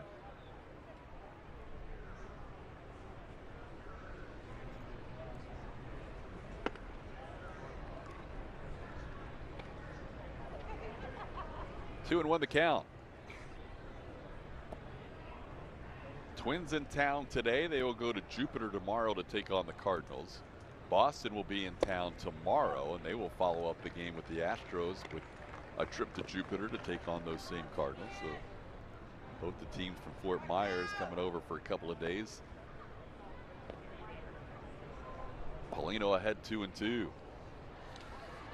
See Alex Core tomorrow. New manager of the Boston Red Sox, former bench coach for the Astros. That'll be fun. He'll be reunited with his team. There is a nice breaking ball for a called 3rd strike. Good hammer curve from David Paulino, and he got better as his outing went along. He retires the last 7 he faces. It's 4-2 Twins. Astros baseball on AT&T Sportsnet is brought to you by Whataburger. Don't miss the new Mushroom Swiss Burger at Whataburger, available for a limited time. And by Toyota. Let's go places. Bottom half of the 8th inning, Astros down 2. Jack Mayfield will lead things off, facing the right-hander Fernando Romero in his 2nd inning of work. Romero with a walk in the 7th inning, but a double play helped him through, only facing 3 batters. This inning he will face Jack Mayfield, Tony Kemp, and Alex Degatti. Mayfield into center field, and this ball will be caught by the center fielder who just moved out there, James Ramsey, who pinch hit in the top half of the inning.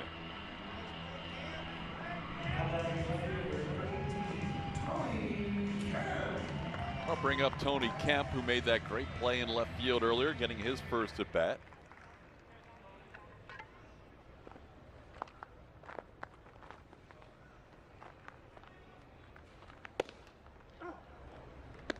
Kemp takes a called strike.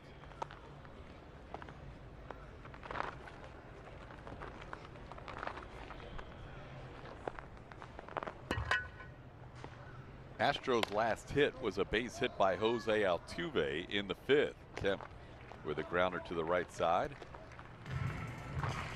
Play made by Travis Blankenhorn. And there's 2 away. Alex Degatti's going to get an at-bat.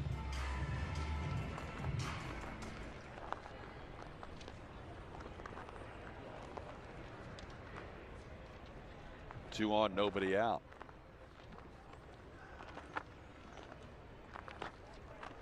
Excuse me, 2 out, nobody on. Degatti takes a called strike.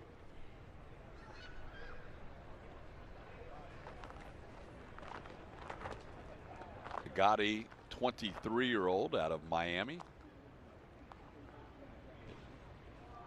Tri-City 2 years ago after being drafted in the 15th round, played 63 games, and then last year started in Quad Cities and made it all the way up to Fresno for about 10 days before finishing the year with Bowie's Creek, where he played 70 games.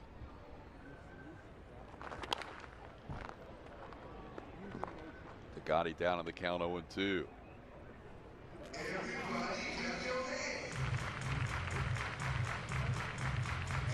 It's a good looking ball player, plays all over the infield. Another one of those athletic, versatile guys that brings multiple baseball gloves to the field.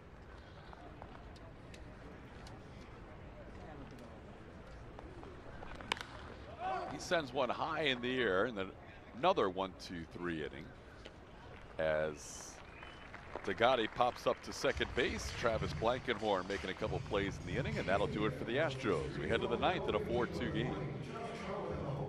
Big time. And it's a good one, too. It has to do with Charlie Morton. It's brought to you by Kubota. It was ALCS Game 7. Charlie broke out a little bit of everything. He was great throughout the course of the season, rounding out that rotation for the Houston Astros. He found some extra velocity when he became an Astro, throwing that turbo sinker around 97 to 99 miles an hour in those playoffs. Got better in the World Series, but it was amazing to watch him go out there and pitch so well, locating the fastball and breaking out the breaking ball, the slider, the occasional changeup.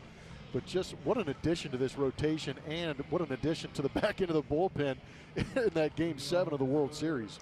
We will see Charlie Morton tomorrow pitching against the Boston Red Sox. Morton and Lance McCullers flipped roles. Morton started Game 7 of the ALCS, and Lance finished it. Pretty good piggyback starting mix they had going there in the playoffs. And the World Series Game 7, Lance would start it, and Charlie Morton would get the final outs to wrap up the Astros' first World Championship. Travis Blankenhorn gets his first at bat, and he will face the new right-hander for the Astros, Matt Ramsey. Blankenhorn hitting in the number 2 spot.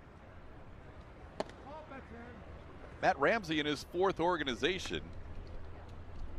Originally drafted by the Tampa Bay Rays, traded to the Marlins. Was a waiver claim by Milwaukee, and this offseason a free agent signed by the Astros.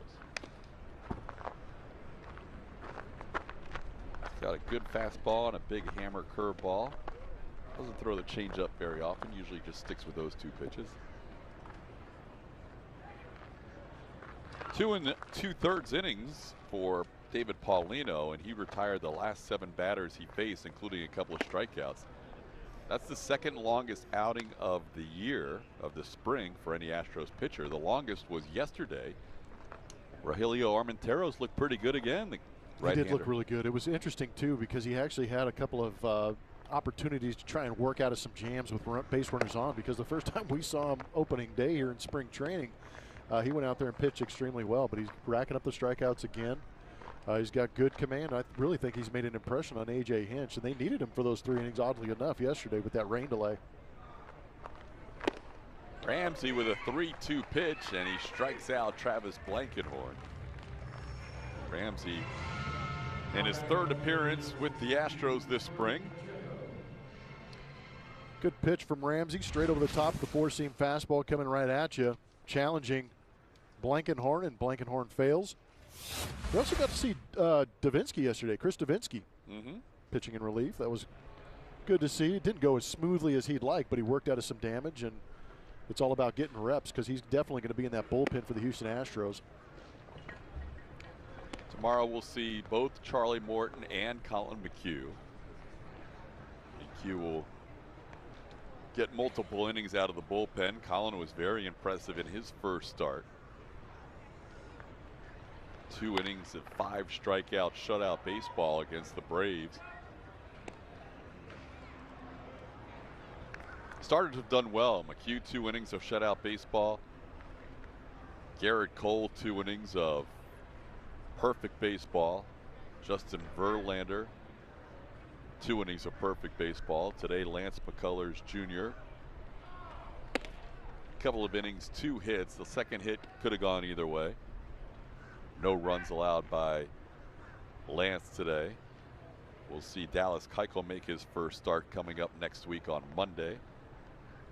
And tomorrow we'll see Charlie Morton make his spring training debut. Jordan Pacheco, the batter, with a 2-2 count. You remember when we saw Charlie Morton step out there last year? I had faced Charlie previously in my career. Just a sinker, slider, occasional changeup, trying to get you to roll over on 91, 92 miles an hour. And I think the first pitch was 96. We both kind of perked up and went, huh? And he proceeded to throw that hard the rest of the year, and then even harder in the playoffs. Well, there was more than one eyebrow raised when the Astros signed him coming off the injury in Philadelphia, where he only pitched a couple of games. But he had shown that velocity in the very beginning of the 2016 season. And the Astros took a chance, and it more than paid off already. Yeah, that was nice work.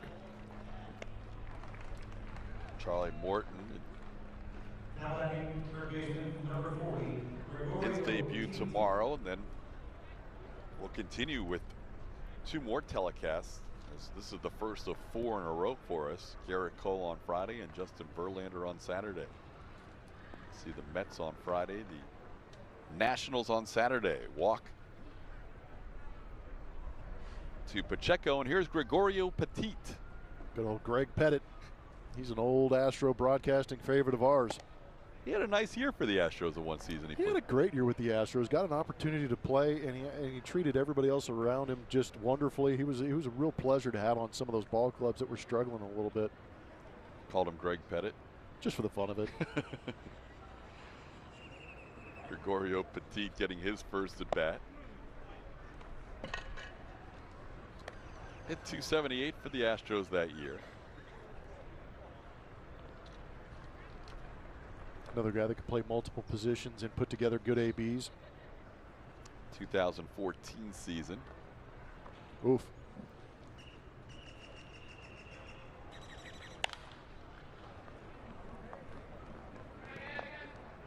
Pop up. Tagati calls it. Alex makes the play for out number 2. Our upcoming schedule, Blummer, will be on tomorrow with the pregame show beginning at 11:30. Charlie Morton against Rick Porcello, pretty good matchup. Mets in town on Friday. That'll be the only night game we televise. Nationals on Saturday, and then the Marlins on Monday, and then a little break in the schedule in terms of TV games. We won't have a game again until the 18th after our telecast on March the 5th. Yeah, you'll get a break from us too after that Marlins game. Last 2 broadcasts down here in spring training are going to have Kevin Eschenfelder and Mike Stanton on the call. Those guys gearing up for the post-game show as we play in the 9th inning of this game. Not a lot of hits late in this one, as we've seen a couple of bases loaded walks, but the last hit for the Twins was leading off the 6th inning. The last hit for the Astros was Jose Altuve, the second batter of the 5th inning. The bullpen has come in and done a much better job for Paul Molitor in this game than we saw most of last year. 0-2 the count to Bobby Wilson. Bobby's been around for a number of different teams, playing first base today, but has mostly caught in his career.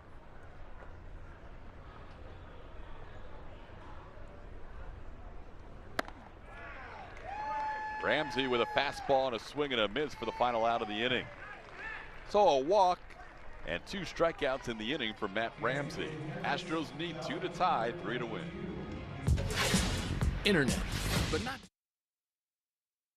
Game look from the beginning. Lance McCullers Jr. was really good. Had that fastball diving, fooling the Twins hitters, and it has some good run on it. Also threw some quality changeups as well. Not a very crisp game defensively. 3 errors by the Astros, leading to some unearned runs. But Carlos Correa put the Astros on the board first with this infield hit, and Alex Bregman would tie the game. Yeah, big blast on a fastball down the middle. Stood up on it, knew he drove it well, got out of here up on that berm. But yeah, bulk of the offense done by the professional hitters of the Houston Astros early on in this game. Astros with 8 hits, all of them in the first 5 innings. Jose Altuve and George Springer combining for 5 of them. Altuve went 3 for 3. Springer a double and a single and a run scored. And here's John Kemmer getting his first at bat. Kemmer in the DH spot that was occupied by Brian McCann. Zach Littell is the new pitcher for the Twins, trying to put the finishing touches on a 4-2 lead.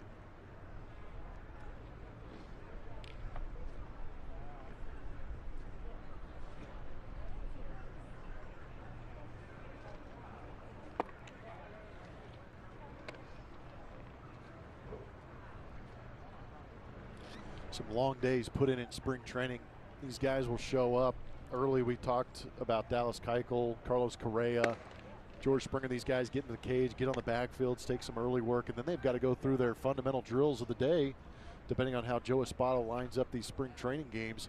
And you go out there, get your drills done. Then you head into a round of BP, come back into the clubhouse, change of clothes, grab some lunch, and then you got to come out for a ball game. And these minor league guys are doing the same thing. And eventually you get those ABs in the bottom of the 9th inning. It's tough to keep it together, but it's a little bit of a grind. Littell, just 22 years old, facing John Kemmer, the 27-year-old. Thought he had drawn a walk, but Lance Barksdale said that is close enough. Yeah, I think you're right on that, close enough. You also got to deal with umpires that have been standing in the sun for a good 3 hours, and they may be having other ideas of where to get happy hour. But this is a tailing fastball, maybe below the nape of the knee, just a hair. That wasn't bad. It was close enough on a 3-2 pitch. I agree, yeah. Taking 3-2 fastballs in the vicinity where you could get a barrel on it, you want to swing. Jamie Ritchie gets his second at bat and ends up getting the ball to right field for out number 2. Lamont Wade making that play, and the Astros are down to their final out. A.J. Reed looking for his first knock. 0 for 2, a couple of strikeouts and a flyout. You like that jam he comes up to the plate to, right? I do. Biggie? Yep. Like it when you call me Big Papa. Yep. I still want to see that documentary. I haven't seen it yet. Yeah. Does it come out yet? I think that'd be a good one to watch. Either yesterday or the day before, if I'm not mistaken. I think I missed it. I missed all my shows yesterday. I missed the documentary and I missed This Is Us. I'm sorry to hear that. Yeah. Tough Tuesday. It wasn't a Somehow I think you're going to find a way to get through it. I will get through it. Looking forward to having our dinner tonight. I am. Broadcaster meeting. TV crew, yeah, TV crew dinner. Julia usually picks up the bill. I know, yeah. We like to keep that within the TV ranks. We don't invite those radio guys. They talk too much. 1-2, one pitch, it's fouled away. It's 2-2. Julia's getting ready for a post-game interview. Yeah. Not a lot of choices because, as you said, no hits since the starters left. My goodness, yeah. Who does Julia go to today? Maybe. And that does it. The Twins bullpen comes in and locks it down. After Altuve's hit with nobody out in the 5th, nobody else reached base via hit. There was one walk by Drew Ferguson, but he was erased on a double play. And the Twins win the game 4-2. The first game all year managed by A.J. Hinch that the Astros have lost. They're now 5-2 on the spring. The other loss was a split squad game. We'll have more, including the post-game show, right around the corner.